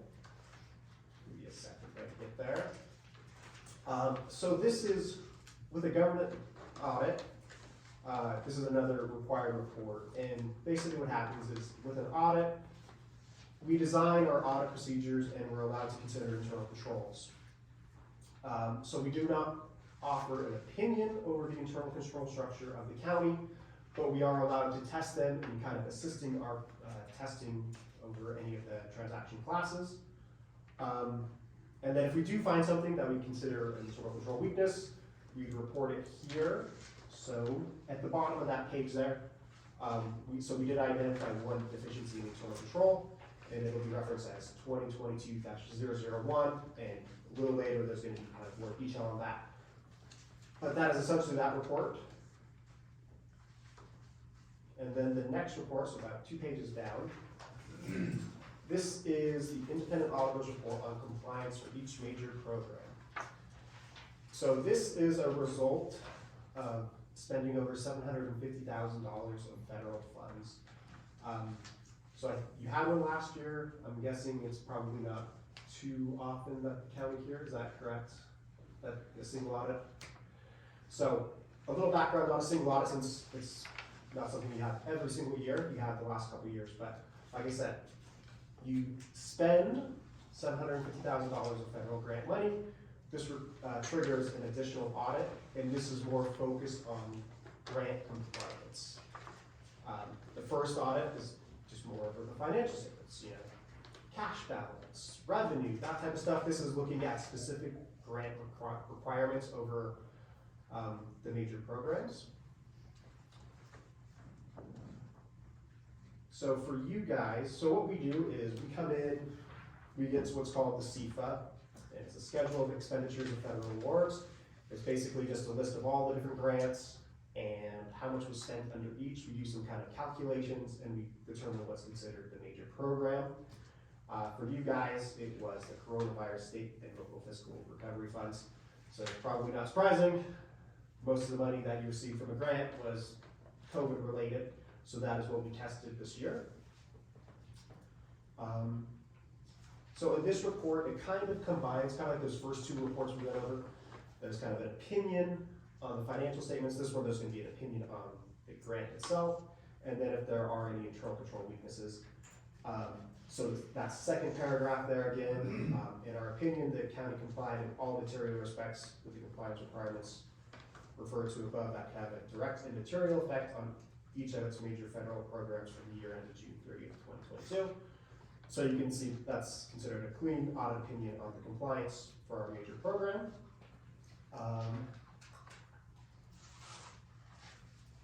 And then onto the next page on this report.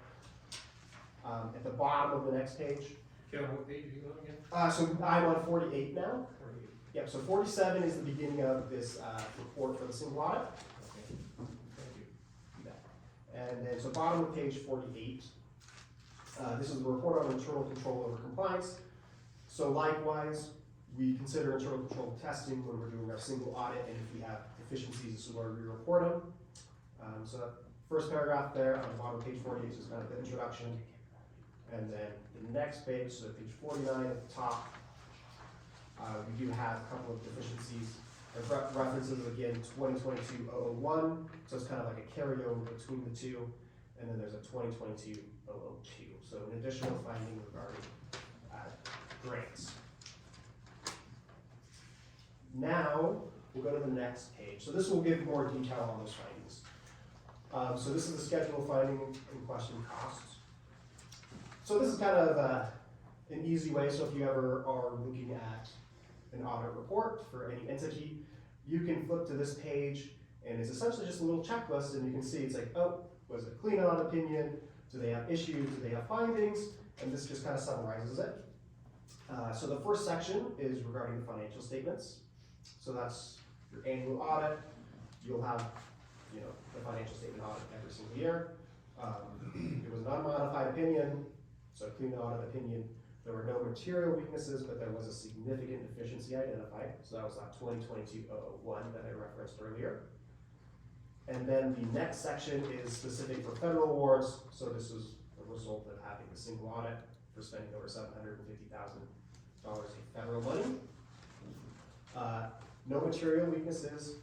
There was a significant deficiency, and then it lists there. It's like for the year ended June 30th, 2022. Your major program was the coronavirus state and local fiscal recovery funds. So that's just kind of like the summary page. Now the next page here, so this is 51. So this is where you actually get into the detail of the findings. So finding one, we consider significant deficiency in its segregation of duties. It's considered a repeat finding, and this is just a result of, we're in Wyoming, you have more limited staff, you don't necessarily have a full-blown accounting department, so it's impossible to essentially create the required segregation of duties. So we consider it a significant deficiency, so it's still a finding, but you do have procedures in place to help mitigate this risk. You don't completely eliminate it. You guys as the commissioners, you're reviewing checks, you're reviewing financial statements, you help in this mitigation of this risk here. But it's just one of those things, it's gonna be a continued finding for ever. That's just, unless Hot Springs County, you quadruple in size here in the next couple of years, like chances are, it's just a common finding for smaller Wyoming entities. But it is just one of those things, it's like as an auditor, we just wanna make sure that you're aware of it and that, you have any questions on anything financial related, you're asking these ladies over here. Because ultimately, you guys have the fiscal responsibility for the county. So that's finding one, and like I said, that's continued, and it's probably just going to be continued. So number two So this is more specific to grants, and this is just general lack of written policies and procedures. So the criteria there kind of lists out the CFR, so it's catalog of federal regulations. And 200-303 is basically just, if you are spending federal funds, they want you to kind of have policies or procedures in place regarding, procurement, conflict of interest, vacation time, like all sorts of, here's the catalog of federal regulations here. You can see it's pretty good amount of material there, and, they want you to fill out a form in blue ink, then you better fill out a form in blue ink, So it's just one of those things where they're just kind of required, and it kind of helps with turnover, it's like, we didn't have any, what we consider question costs, where we come in and we think like, oh, we question whether this actual expense is allowable under the grant. These are just general procedures to help avoid those risks. So that's that finding there, and it's a repeat finding from last year. It was also mentioned. So those are the two findings. And then the next page is just a summary of the prior year findings, and then after that is the county's, what's considered the corrective action plan. So it's basically management here, their plans on kind of approaching these findings and how to correct them, or at least mitigate them in terms of like segregation and stuff like that. So those are the auditor's reports for the county. Any questions over those? Does that mitigation of those reports with management correct? Does that mean that you're drafting up entire written policies that's not been written before? Yes. Fun. Yeah, but like I said, there's quite a few little hoops you gotta go through, so. This isn't my first year as a county commissioner. I think the segregation of duties is something that shows up here as well as many other boards that I'm on that get audited.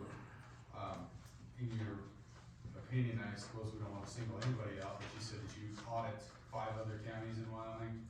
Would you be fair to say that that happens in most all those counties? Yes. I think there's one, I think that doesn't, but the rest, yes, so. And, you're probably a little on the smaller side for Wyoming County, so. Second to smallest. Okay. We're not the littlest. We're not the smallest. But we're close. So. Okay. I think it's amazing we had no deficiencies in our federal funds, considering, they gave us money, and then, like 6-8 months later, they gave us guidance. So it's like, how are you supposed to spend money? And then they come back and say, oh, here's the guidance. You're like, oh man, what Yes, if we? last year was very fun, or like the first year with the COVID money, because yeah, like you said, they gave a lot of money to people, and then I think it was around December where they came out with what's called the compliance supplement, and that's of course kind of the guidance for us auditors, be like, okay, these are the specific requirements of this grant you're supposed to pass. But it's like, we didn't get that until December, so it's like, and you were getting this money in March and April, so it's. Yeah, we already spent. It's been spent. You already spent the You money. have to spend it. By Yeah. December. Yes, That first round. that first round was, yeah. But, So anyway, it was nice that. yes, and luckily that COVID money, the allowability was pretty broad. They had some very specific things that you couldn't spend it on, but it was pretty broad. And I think you ended up spending the majority of yours on like health insurance, is That's that correct? correct, but it was So, covering health insurance premiums. Okay. It's easy to audit. yes, yes, when you have basically one transaction multiple times, It's easy. it's easy, yes. Yes, I gotta give our clerk a hand and our treasurer, they both did a nice job of getting us through those tough times. Yeah, I was sitting here, so. Good job, guys. You know, Washington DC, there's plumb full of bureaucrats writing all these rules and regs up, and you come to a little county in Wyoming, we have just a few people to try to orchestrate and work through all those rules and regulations, gets rather frustrating, so. Yes, you know, we do audit some, like, you know, smaller water districts or stuff like that, and they'll have a bunch of money come in for a pipeline project, and then it's all of a sudden, it's like, oh, by the way, You gotta have this. here's your rule book. And it's like, you know, you usually don't have any concern about how they're spending their money, but it's like policies and procedures, and that's, you know, they want to give you a bunch of money, they're gonna give you a bunch of rules to jump through. Yeah. Okay, so that was the county. So I don't think was printed off. We have a little letter regarding, because what's part of the county is the component units. So library, museum, fair, weed and pest. So here we had a couple kind of, not formal findings that ended up in the report, but these kind of recommendations for these component units. So library and the weed and pest, we didn't have any deficiencies noted. So everything looked good there. For the museum and the fair, we found that there's a lack of perjury statements on invoices, and that's just kind of a Wyoming state statute. That should be included when, you know, as the auditor, we just essentially ask for support for, you know, our transactions that we selected for detailed testing, and that's one of the things we want to see when we're testing it. So museum and fair had that, they were missing those perjury statements. And then the fair, they had several older outstanding checks. So that's another it's kind of Wyoming requirement, where if you have a check that's essentially outstanding for greater than a year, you're supposed to either like reissue it to them or just send it to Wyoming unclaimed property, and then it's kind of on their end. So are we communicating with those appointed boards to take care of those items? Yes, I've talked to the museum and they had already had gotten a copy of the stamp that they're gonna start using on theirs. You don't actually have to have a form, you can use a stamp. And then Fair Board, I'm not sure what happened there. I think maybe it was a switch over between, secretaries, administrative assistants. I'm not positive, and they've already had another turnover. So I'll reach out after they get their new person and talk to them. And then the outstanding checks, I know that the prior gal had contacted the state every year on those outstanding checks. And they told them they couldn't turn them in for, I wanna say it was 3 to 5 years, but they started the process. Is that right? Julie, do you remember what it is? You know, I've heard two different ways. I have too. And so I guess we really need to clear it up by way of statutes. Yes. Yeah, and so, they had reached out, I don't know this fiscal year, but I know the prior fiscal years they have reached out, so I will double check with them and make sure to get back on that.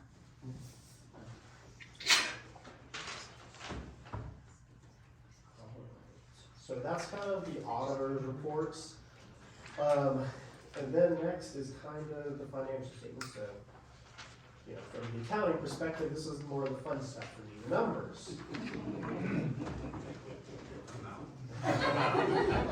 So I won't go into like incredible depth here. What I like to do is just kind of do general highlights, because for government financials, you don't show comparatives, but typically that's where you gain a lot of your information. So I'll just kind of give you some highlights of just kind of year-over-year changes in comparison to 2021. So we're going to start on page 4. So now we're going all the way back to the beginning, essentially. So this first one is the statement of net position. So if you're familiar with kind of general financial statements, this is your balance sheet for the county as a whole. So a couple of the big things, probably the important things that are most applicable to you guys, cash. So current year cash, 4.9, 2.4. So roughly about 7.5 between those two. Prior year about 7.8. So about the same. Total assets was 33.8 in the prior year and a little over 34 this year. So once again, just about the same. Total liabilities was about 3.1 last year. This last fiscal year is 3.7. So a slight increase, but most of that is usually just timing on when stuff gets paid, so essentially your accounts payable just got increased, and I'm sure it was probably a.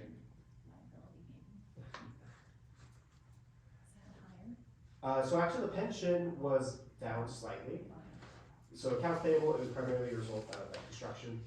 What happens is, you get the bill for work done in June, but it's in July. So if you have like a $500,000-$600,000 invoice from a contractor, Culvert replacement, all that down around.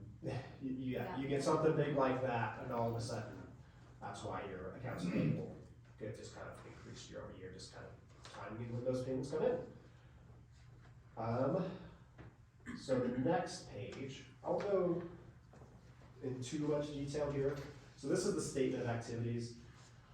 This is kind of the profit and loss statement for the county as a whole. It's a little more confusing than some of the others. Typically when you're looking at a financial statement, you're just kind of going top to bottom, and you can kind of see things. This one's kind of, you gotta go horizontal, you gotta go up and down. So it's a little more confusing, but I'll say total expenses, probably an important metric. Fiscal year 22 was about 7.2, total expenses for the prior year 6.9. So a slight uptick, but roughly the same. And then general revenues was about 5.4 last year, and then once again about 5.4, a little closer to 5.5. So overall, revenues and expenses for the year about the same. All right, the next page. So with governments, it's you track things at a fund level.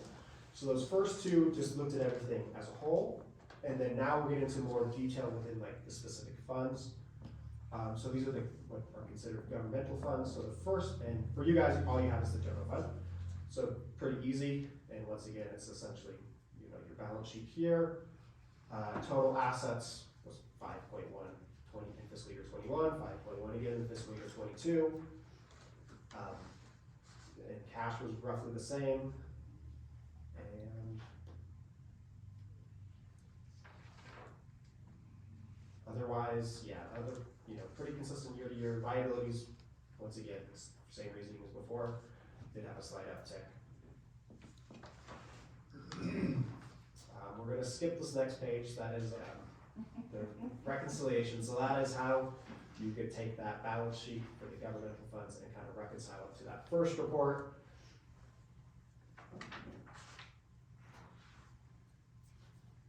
All right, and next is statement of revenues and expenditures and changes in fund balance for the governmental funds. So P&L for the general fund. So revenues pushing about 7 million, total expenditures of about 7.5. Prior year revenues was about the same, right around 7, and the expenditures was about 7 million last year. Main increase from fiscal year 21 to 22 was there was just an increase in capital outlay. But then everything else was relatively the same, so just more larger construction projects going on, just higher capital outlay expense. And the next page is another reconciliation. This is from the profit and loss side, so won't touch that one too much. Next are the proprietary funds. So this is where, like, you would go look at last year's report. This would be a slight change. So we evaluated the airport fuel sales as a proprietary fund, which essentially means it's an enterprise fund. Like, it's set up as kind of self-sustained. It's has charges for services, and then that money is used to kind of maintain the services for that. Last year was considered a special revenue fund, so it showed up on those governmental funds. So it's just kind of like at a different place on the report, but that's simply it. It's just literally on a different page number compared to last year. But otherwise, like, the proprietary funds were pretty consistent year to year. Not much to say about those two. So then, so it's a balance sheet, profit and loss, and then you actually have a cash flow statement for those ones. And then page 13 is a statement of fiduciary net position. So this is, as the county, you are the ones collecting the property tax, and then you're dispersing it school district and whoever else. This is just the cash held on behalf of those individuals. And then the next page is the statement of changes in fiduciary position, so essentially the P&L for that fund. And then it's just the footnotes, and footnotes you can think of as just like, provides more detailed explanation of those accounts, you know, so if you wanted to see more detail on capital assets, long-term debt. If you really want to know about the Wyoming retirement system, there's a really long footnote for you there. Maybe if you need to fall asleep at night and you need something to read, that would be a good one. And then, so after the footnotes, a handful of other statements. So there's on page 38, it's called the budget to actual, so it's just the general fund, actual results compared to what was budgeted, and with any amendments. So there was no issues, things we're looking at there, is just making sure that you don't overspend your budget essentially. And you're all good there. The next two are two more reports on the Wyoming retirement system. They really want you to disclose a lot of information about that one. And then next is other supplemental information. And this is where you can see the breakdown of the component units. So basically a balance sheet of profit and loss for the fair, library, bee pest, and museum. And that's kind of the financial statements as a whole. You know, not a whole lot of change from prior year, so you know, you can consider that boring, but that's probably a good thing. As in counties, you want boring financial statements. But so that's the report as a whole, and any questions for me on that side? I'd like to say thank you for coming in. You know, we had a long time auditors and they left, and we're very happy that somebody that's kind of Wyoming based and came along and did our financials and did a great job. Thank you. Do you want to talk about GASB 87 just a little bit? That's something new this year. Okay, sure. So GASB, so Government Accounting Standard Boards, they're the ones that kind of make up the rules that we have to play by when it comes to accounting. So GASB 87 was regarding leases, and essentially, for the longest time, you know, you'd have a lease at the debt side, and you know, say you're leasing a piece of equipment and it's $100,000, so you'd show a liability of $100,000 because you know maybe you don't owe it all in 1 year, but you got 5 payments of $20,000, so you show that as a liability. So how this more affected you was on the receivable side. So you have a couple of leases where you're actually like receiving the money, and before like you just kind of recognize that money when you received it. Now it has you show that amount as a receivable. So if you were to go onto the financial statements here, let's go and look at those balance sheets. Page 8. Oh, sorry, 7. Nope, 6. There's that. Reconciliation between those two. So you can see there's a line called leases receivable. It's not just the amount of money discounted at a rate, but essentially just the cash to be received for leasing. And I'm not 100% positive, what do you guys lease? Is it office space? Lots for Lots. airport partners. Okay, so you know, someone's under contract, you got a few of those leased out, so in the future, you're gonna receive $21,000 of cash essentially. What happens is, you can see there's the lease receivable, and then this is where you get into some of the fund accounting. There's a deferred inflow of resource for that same amount. So essentially, it just kind of grosses up your receivable, but you don't actually recognize that revenue until you actually receive it. But they just kind of want you to show, you know, for you guys, it's a pretty minor amount, but we audit. We just got done with like a airport here in Wyoming, and they've got quite a bit of lease revenue. They've got, you know, like a 100-year lease with Wyoming Air National Guard. So that number there was, you know, you get paid $300,000-400,000 a year from there, that receivable number looks pretty big. So that was the new standard for this year that we helped implement, and that's, part of our, we helped with the audit, obviously, that's our primary concern, but we also helped with the compilation and making sure that these reports are kind of following GASB standards. And that was the big change for this year. Wasn't a huge deal for you guys, but we did implement it. And that'll be reflected in the coming years. If you do motor graders, then you're gonna see it down on the liability side too. We don't just have receivables, but we'll start having payables too. And it can really change your financial statements, how they look, how those present value and future value calculations look. I like how you said they make these rules up. I know, it's not me that is doing it. They're the ones telling me what to do. So. Sometimes, you kind of question whether it's really applicable, but that's what they say to do. Okay. Other questions? Just as, coming from the business world, simple profit and loss statements and balance sheets are pretty easy to understand. And as a newly elected county commissioner, it's like a foreign language. When I start looking at all this stuff in regards to counting. But thank you for your work on that. Okay. Do we have to have a motion to approve it now? You guys usually accept it. We just accept. Yes. Do I have a motion to accept? So moved. Second. All those in favor, signify by saying aye. Aye. Aye. Thank you. Good work. Yes, and the commissioners, I'm gonna say it was a fantastic transition from the old firm to the new firm. These guys are great work. Thank you. You bet. Thank you.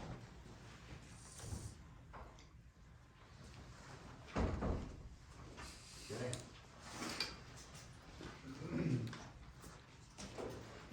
This is chamber update. Mary Ann? No. We have a new chamber director now. Yeah, just. The same great director.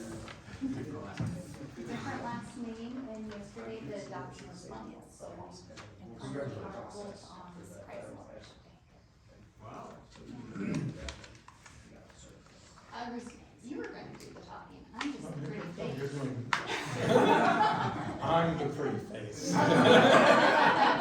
That's enough of that, let's stop right there.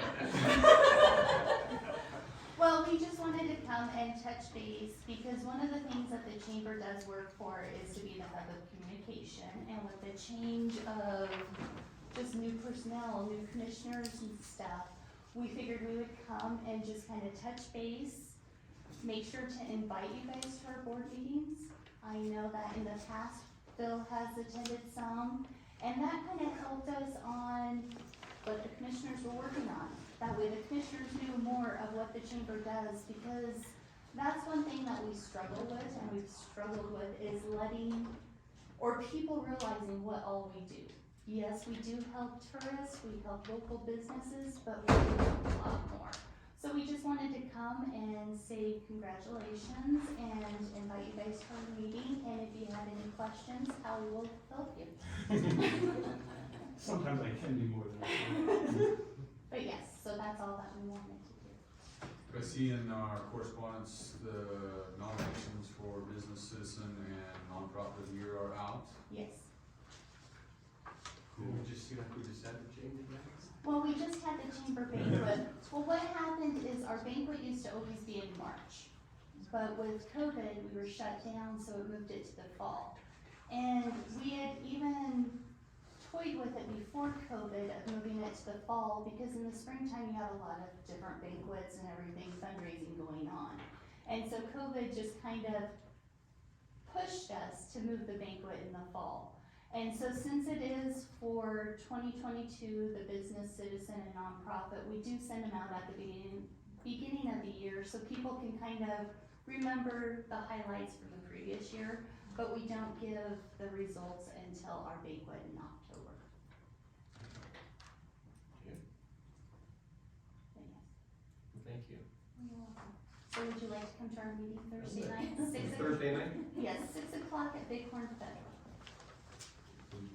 We meet the second Thursday of every month, and it's normally always at Bighorn Federal. Another. If you think that the financial reports were confusing, wait till you come to the chamber meeting.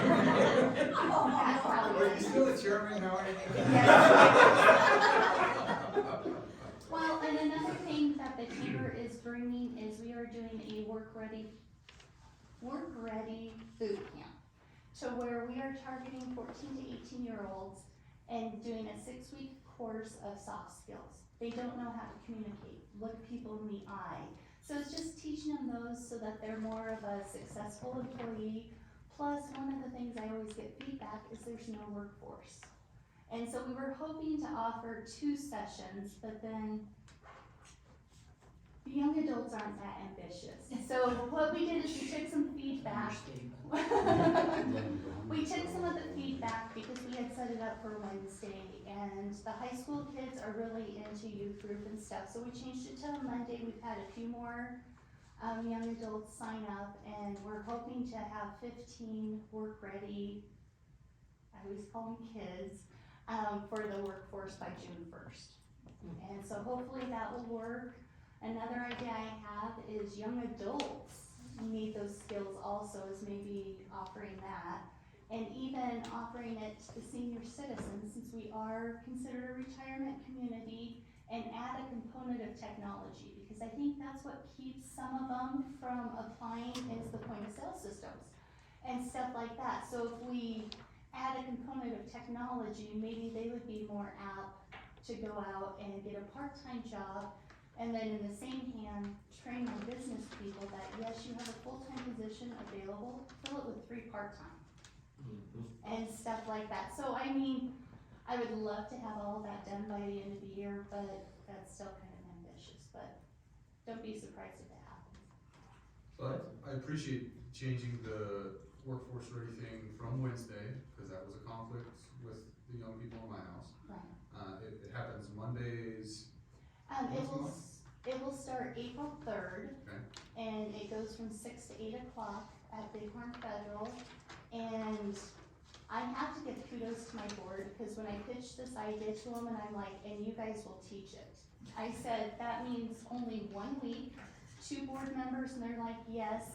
But I've worked with Stephanie Richard, and she's interested in being the main, I'm going to say instructor. And what we did is we applied for a grant through from the Hot Springs County Education Endowment Foundation, and we did receive some funding to have this happen. And so hopefully it's something that can happen year after year, and my hope is that the school sees the benefit to where we add it to the school curriculum, to where we can educate all of the high schoolers. Okay. I agree with you on the senior citizens as well. I think it's a tremendously valuable asset that we have in our county. And to be able to use those senior citizens like that. I don't know if you plan on compiling a list of available senior citizens and how they might be able to, that are interested in working. Is that something that you're considering to do, or?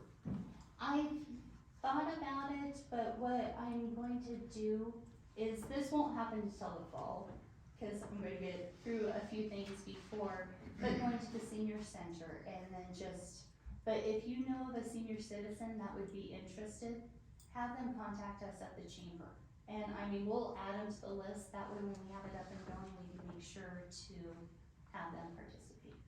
But I would agree with you. I think there's a lot of senior citizens that just with the technology issues, they just, it's their old school, you know, so somebody would help them say, oh yeah, there's some people that are interested, and they'll help you be able to connect the 2 dots together, so to speak. Right, and no offense, I'm even old school. I mean, some of the technology, I'm like, oh my goodness. So yes, I totally agree. I think if we have that component, it would be more appealing to people, because if they don't understand the system, they're not gonna go and apply.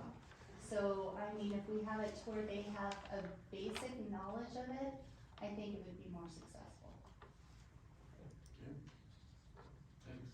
You're welcome. Thank you. On a separate personal note, I'd like to thank the county for the wonderful job they're doing on East River Road. The plowing has been superb this winter. I know it's been a tough year, personally. I'll pass that on to Shane. Thank you. Thank you. Thank you, guys.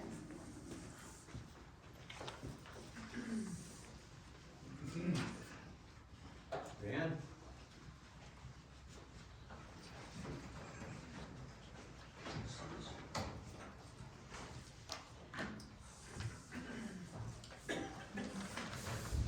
Commissioners, I'm here today to present a pair of rebates through the notice evaluation change process. The first rebate submitted to the county commissioners is number 1-23. This is in regards to tax parcel 6995 for tax year 2020, owned by Valkyrie Resources LLC.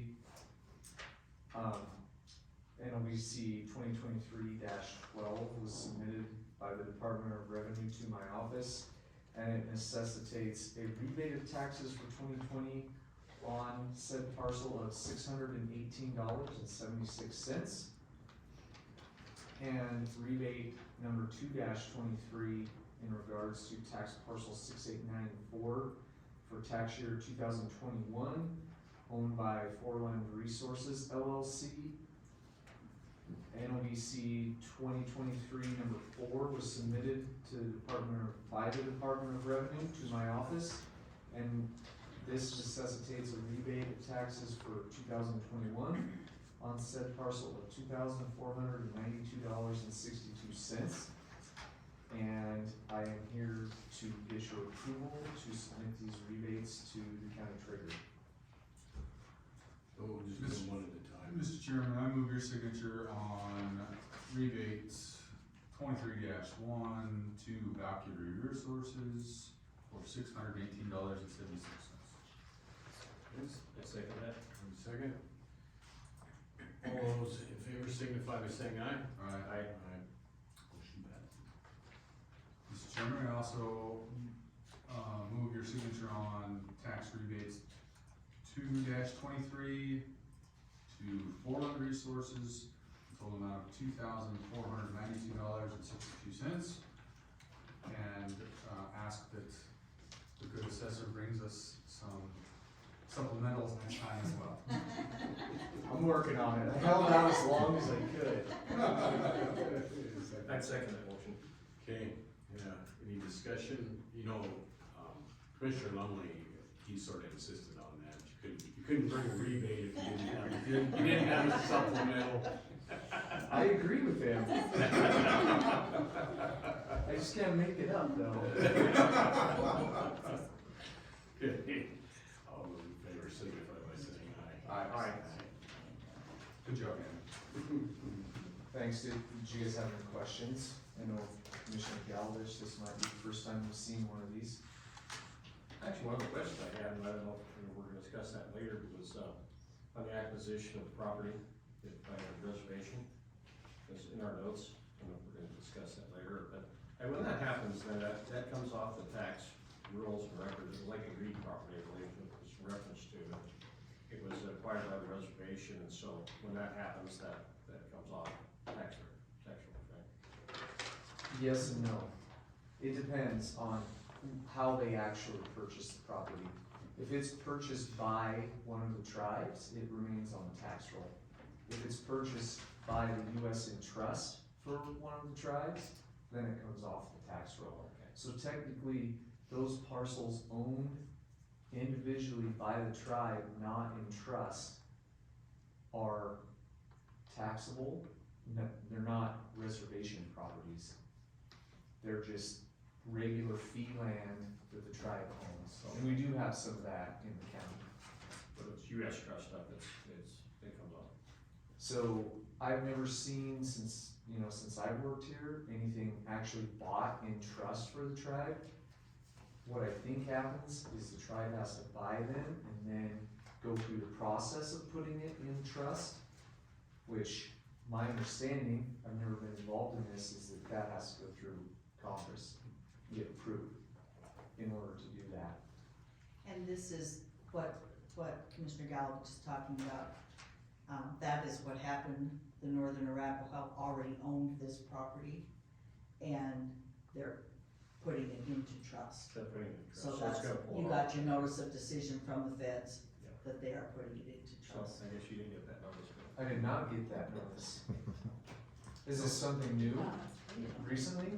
Yeah, I'll get you a copy of it. Okay. Yeah, that's what's happening. So they give you a notice, then does that have to go through Congress and actually be approved, or does that just happen? Unless you want to appeal it, it's a done deal. Yeah.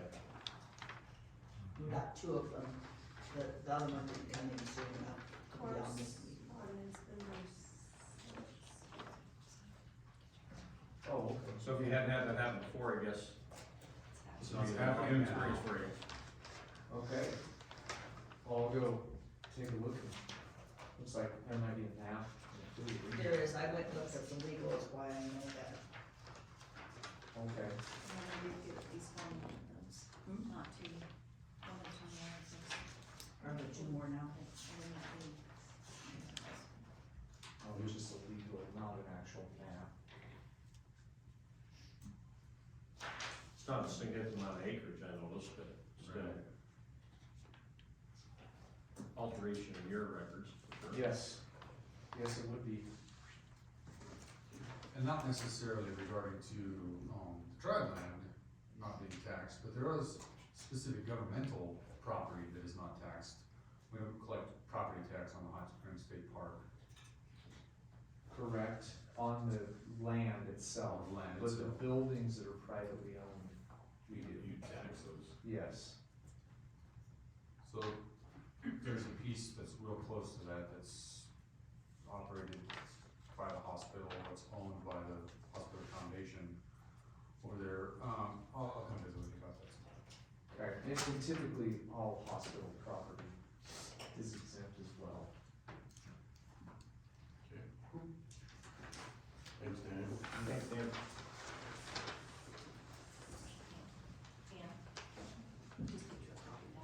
Oh, this is, yeah, if you just bring the paper, I'll bring it just sign the sheet back. All right. Dean? Morning. So, I'm just happy that I'm not the only one that gives you yes, no answers. I keep on that thread. It's like, oftentimes you guys will ask questions like, well, yes and no. It depends. So I invited Dean to come. We've had some interest in streaming our meetings, and I thought that if we were going to do that on a consistent basis, that the county should provide that service. And we have it. And anyway, so I called him and said, what does that take? And All right. So, as with all things, there are about 5,000 different options and ways that we can go, right?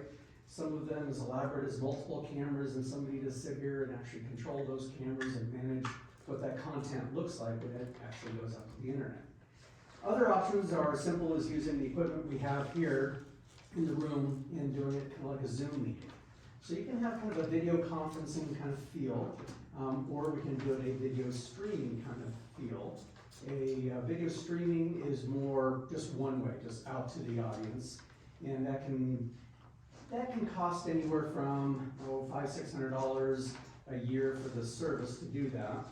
There are some free sources out there that integrate with Facebook, YouTube, and Twitch, which are just kind of the more popular video streaming services. So people could actually just pull up either a link from our website or whatever, however they get there, and they can watch that conference. Somebody, probably somebody over on this side of the room, would have to turn that on and off and manage that system so that, for example, in an executive session, you have to stop the feed and then you can restart the feed after that session. So somebody has to actually manage that turning on and off of that system. The Zoom conferencing is very much like many of us have seen the Zoom conference or been involved in that. You kind of get the main feed and then other people either can or may not participate, kind of up to you guys. So you can actually have someone come to a commissioner meeting that's not physically in the room, and so that might be one mechanism to look at. So it's a tough question to answer without having some specifics in kind of that budget. But it's totally doable. There's some free services out there that we could utilize. One of the cool systems that we've deployed recently is called an OWL. And it's kind of a camera about this tall that sits on a desk. And it does a 360-degree picture. And then as someone speaks, it kind of zooms in on that person or even behind. So something like that could work great in this kind of environment. And then that would go out on the feed either through a Zoom conference or Zoom meeting or through some sort of live stream. And those owls they're a lot more expensive now since we've had COVID, just because the whole world kind of went to that conferencing and their price went up considerably. So those owls are anywhere from about $700 to $1,500. I just was at a meeting where they used an owl and set it on the conference table. It's actually quite functional. It kind was of neat. amazing how well, it's a big rectangular table and as people spoke and it changed and we had people on the phone and it was pretty productive. Yeah, it's kind of neat too because, I'm sorry. Oh, I think that's a great plan. I think that would work very well. Yeah, and if you have one person speaking, so if Paul's speaking, the camera will kind of zoom in on him, and then if you start speaking, it'll widen out and incorporate both of you into that image. So it's kind of a nice way to have multiple camera angles with just really one camera. Now, again, the technology we use, whether it's a Zoom technology or live streaming through YouTube, we can kind of figure that out. And it's a pretty reasonable cost to do that. So that stream, does that save somewhere? I mean, is that? Yes or no. You can actually save those streams and then store those. Typically, there's a charge involved with posting those previous streams on the website, and then people can click on them and download them. So they're actually stored in, say, YouTube, and those links to the previous meetings are there. So like at the city of Riverton, they're kind of stored in a YouTube type channel, so you can always go back to previous meetings. Well, which if you wanted to see, you weren't able to watch the live stream and you said, I wonder what went on. I know the school does that, and you can go back and watch the. So there is a cost for that because you're storing an hour, 2 or 3 hour long meeting in the cloud. So there is an annual cost for that. I'm not exactly sure what those are. I kind of needed to whittle down some parameters before I could nail down the solution. Well, I think you'd want to have that available, and I don't think At you'd least have for a to little store while. it for 6 months or whatever, but a month, I don't know. Just so when people have a question, we do record the meetings and that's already always there. Jury records the meeting as well, so. But anyway, I don't think you'd have to have it forever, but if somebody wanted to know what went on. And then we would just add those links to our website. So you go to the commissioner meeting, find the meeting date, click a link, and then you can watch that video. Okay. Well, if you didn't want a whole lot of storage, you just store the meeting till the next meeting. Yes, yeah, I mean, you would. You gotta pay for a lot of storage. Right. And we can just kind of see what those are and how much space it will take. And so right now it's a little bit unknown. I have no idea really what the storage capacity options are. But if that's the direction you'd like me to pursue, then we can. Well, I think for some period of time, I agree. And having a couple, 2 or 3 or 4 meetings back, maybe the last few months makes some sense. Because I've gone back and looked at some of our city council meetings just for notes or, to refresh my memory on something. So it is pretty nice, pretty handy. Yeah. I think the OWL thing, I've seen that technology work and it does work. And that would be, I don't know where you put it to get the best. We'll have to experience it. Okay. I think that. I mean, you probably don't want to have it too far off the beaten path, but maybe in the front or off center. It's kind of non-intrusive. It's not really that big of a deal. Well, I think, we had a meeting, when one of the last, blizzards came through, the WCCA was supposed to have their meeting in Douglas. Instead, we had it up there and we pulled the TV over, but I mean, it's like we were. Maybe it was some user error. The camera is actually pretty decent, and it can kind of zoom in, but again, like most systems, it requires a little bit of manual intervention. I know, for instance, in our city of Riverton meetings, we have 5 or 6 cameras in the room, And we actually have someone who manages that, kind of hosts that, and actually will switch cameras and deal with the audio and things of that nature. So it's actually managed during the entire meeting. So that's probably a little too much. Yeah. But having some automation in there to change camera angles or at least see who's speaking makes a lot of sense. And I think the owl works great for that. Well, especially if you've got people that are presenting or discussing, not just everybody, or somebody that's there for participation As well. Otherwise, you just get one camera angle kind of an overview, and that may not be as awesome. Yeah. Because if you put it far enough back to catch the room, then you guys are gonna be this big at the other end, you're not really gonna be able to see that. But how would that work? Like if you talk and then you talk, does it? Yeah, it'll actually combine the two separate images and put them side by side. Okay. It's kind of neat, I was I can see pretty, and it's pretty quick.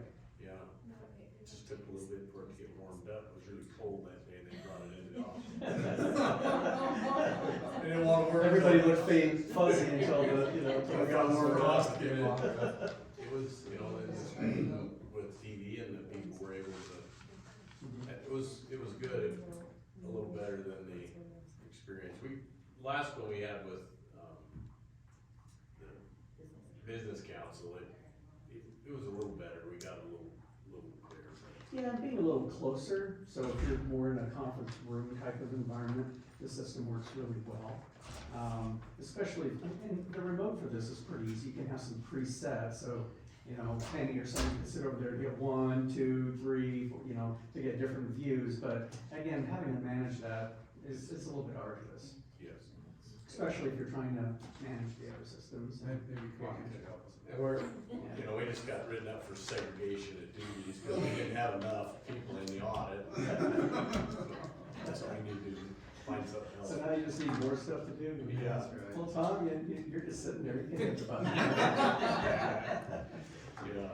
So Dean will work up some prices? Yeah, I'll and get stuff? some, now that I have a little bit more direction, I'll get some additional information. We'll try to make it as hands-off and as usable as possible while still meeting the content and the guidelines that you have. And then we'll look at how long we can store it and come back with some options. I think it's a great idea. You look at our senior citizen number, we have 66% of our counties age 65 and over. So you get a substantial number of senior citizens that, especially now we're homebound because they don't want to get out in the weather and such. It gives them an opportunity to have a public reception, maybe not public input so much, but public reception. And I think it's a great plan. I think it's very cool. Apparently I fall in that same category, I just started getting AARP stuff. I'm like, really? How does that work? And Dean, when do you think you'll have that? When's your next meeting? The 21st. I'll have it by the 21st. Do we want it then? Do we have enough people? Or do you want to be here for that? No, it's fine. Okay. I can be available to answer questions or meet before that or after that, or I can email you the information and you guys can make a decision at the next meeting. Okay. Cool. Great. All right, thank you. Any other questions? Appreciate that. Thank you, guys. Thanks, Dean. See you. Guess we'll see you after this, right? Yes, sir. Okay. All right. Barb, we skipped over you, didn't even know you weren't here. Well, I was a little concerned after court when the judge asked me to stay. And I had heard one of the kids lean over to the other one and say, he's in a really bad mood today. I can't go with you. Well, I'm so glad you guys are squeezing me in, because I can go. Okay, it's gonna be a quick one. Okay, so I have 12 on citations, 9 males, 3 females. We still have 15 in the high set, 13 on the age waiver, 2 adult basic education, which are just 18, 19-year-olds, we consider them. And then we have 3 additional students and a new one coming to visit with us today about enrollment. So really, if we will run them through that process first, we don't do that quickly. We really, we talk at great length about what their other educational options are. We really want to be that last option for them, but that is gonna put us at 19. And that's gonna be I'm gonna be even more tired. I just think, I don't even know how I'm gonna, it's just so much. It just requires so much more because it just requires so much testing, especially for young people to facilitate that. So each of them requires their own 40 hours of instruction.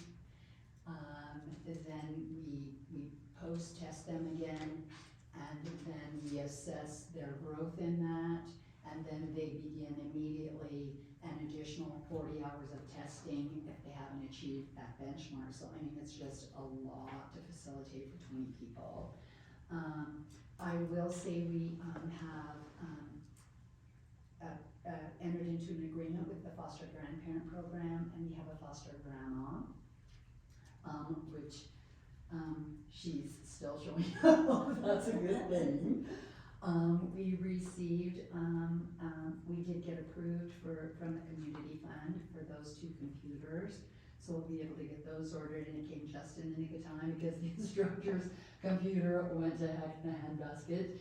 And now we're down to just my garage computer, which is fine, not complaining. And then I also have an application in that I have prepared for the recreation department because we really want to replace those skate park mats. So we've asked for, to purchase the mats. I don't think they really approved that till later on, so we wouldn't receive that funding or anything, but that is something I really want to do. That is shot over there, and it's really just dangerous. So that's where we are, that's what we got. I've got to drive the bus, and I've got some people to pick up to go to class. Anybody have any questions? That's fast, and that's about it. Lunch? No, we don't spot it. You do lunch or anything? I don't think you have time. I don't. Mark, I think the foster grandparent idea is a good plan. I mean, it sounds like you only got one, but I think you get grandpa and grandma. That would be perfect. Yeah, we appreciate it. I also, Barb, if you know, you run into needs just like the computer issue, you don't have a community fund, you can come here to, you know, the county wants to be supportive of your endeavor. I really appreciate it, but I do want to say this, I harbor a lot of guilt because really, this was not really what you guys were thinking was gonna happen when you hired me all of those years ago. It used to be this really mellow program, like kids just lined up in the hall, they just brought all the paperwork. Pretty much things ran pretty smoothly. I'm kind of a girl with your hair on fire kind of a thing, and so I try not to bring more than I already bring. Well, I do, but I appreciate but we that, I genuinely. We also understand that, you know, as you progress for next year in the budget, and you continue with those kind of numbers, maybe you need to look at some additional help in some fashion. Yes. Some funding for transportation to take these kids clear to Riverton to test, and when their testing facilities aren't available, and we'll work on making programs with Powell because they're more receptive, and all the stuff that you do is super, super important to Hot Springs County. Really is. And you are the girl with her hair on fire, waving the banner and getting it done. So we appreciate your hard work, and we're gonna stand behind you with resources you need to get that done. And I really appreciate it, I really do. I always appreciate your support, but I want you to know that I'm also giving you a gift. Well, thank you. Oh, Thank you so much. Okay. I didn't mind this part until I started walking. I let it go because she told me she was gonna be in court and she might be late, so. Okay. Well, so there's no in here. Anybody have any questions or correspondence? The Wyoming Water Membership. Association. Don't need to look at them. You and I kind of talked about that, and you said you didn't. I didn't think we needed to be there, but anyway. They solicit us every year, we have not. Right. Yes. Okay, So at this time, I would entertain a motion to go into executive session to discuss real estate. So moved.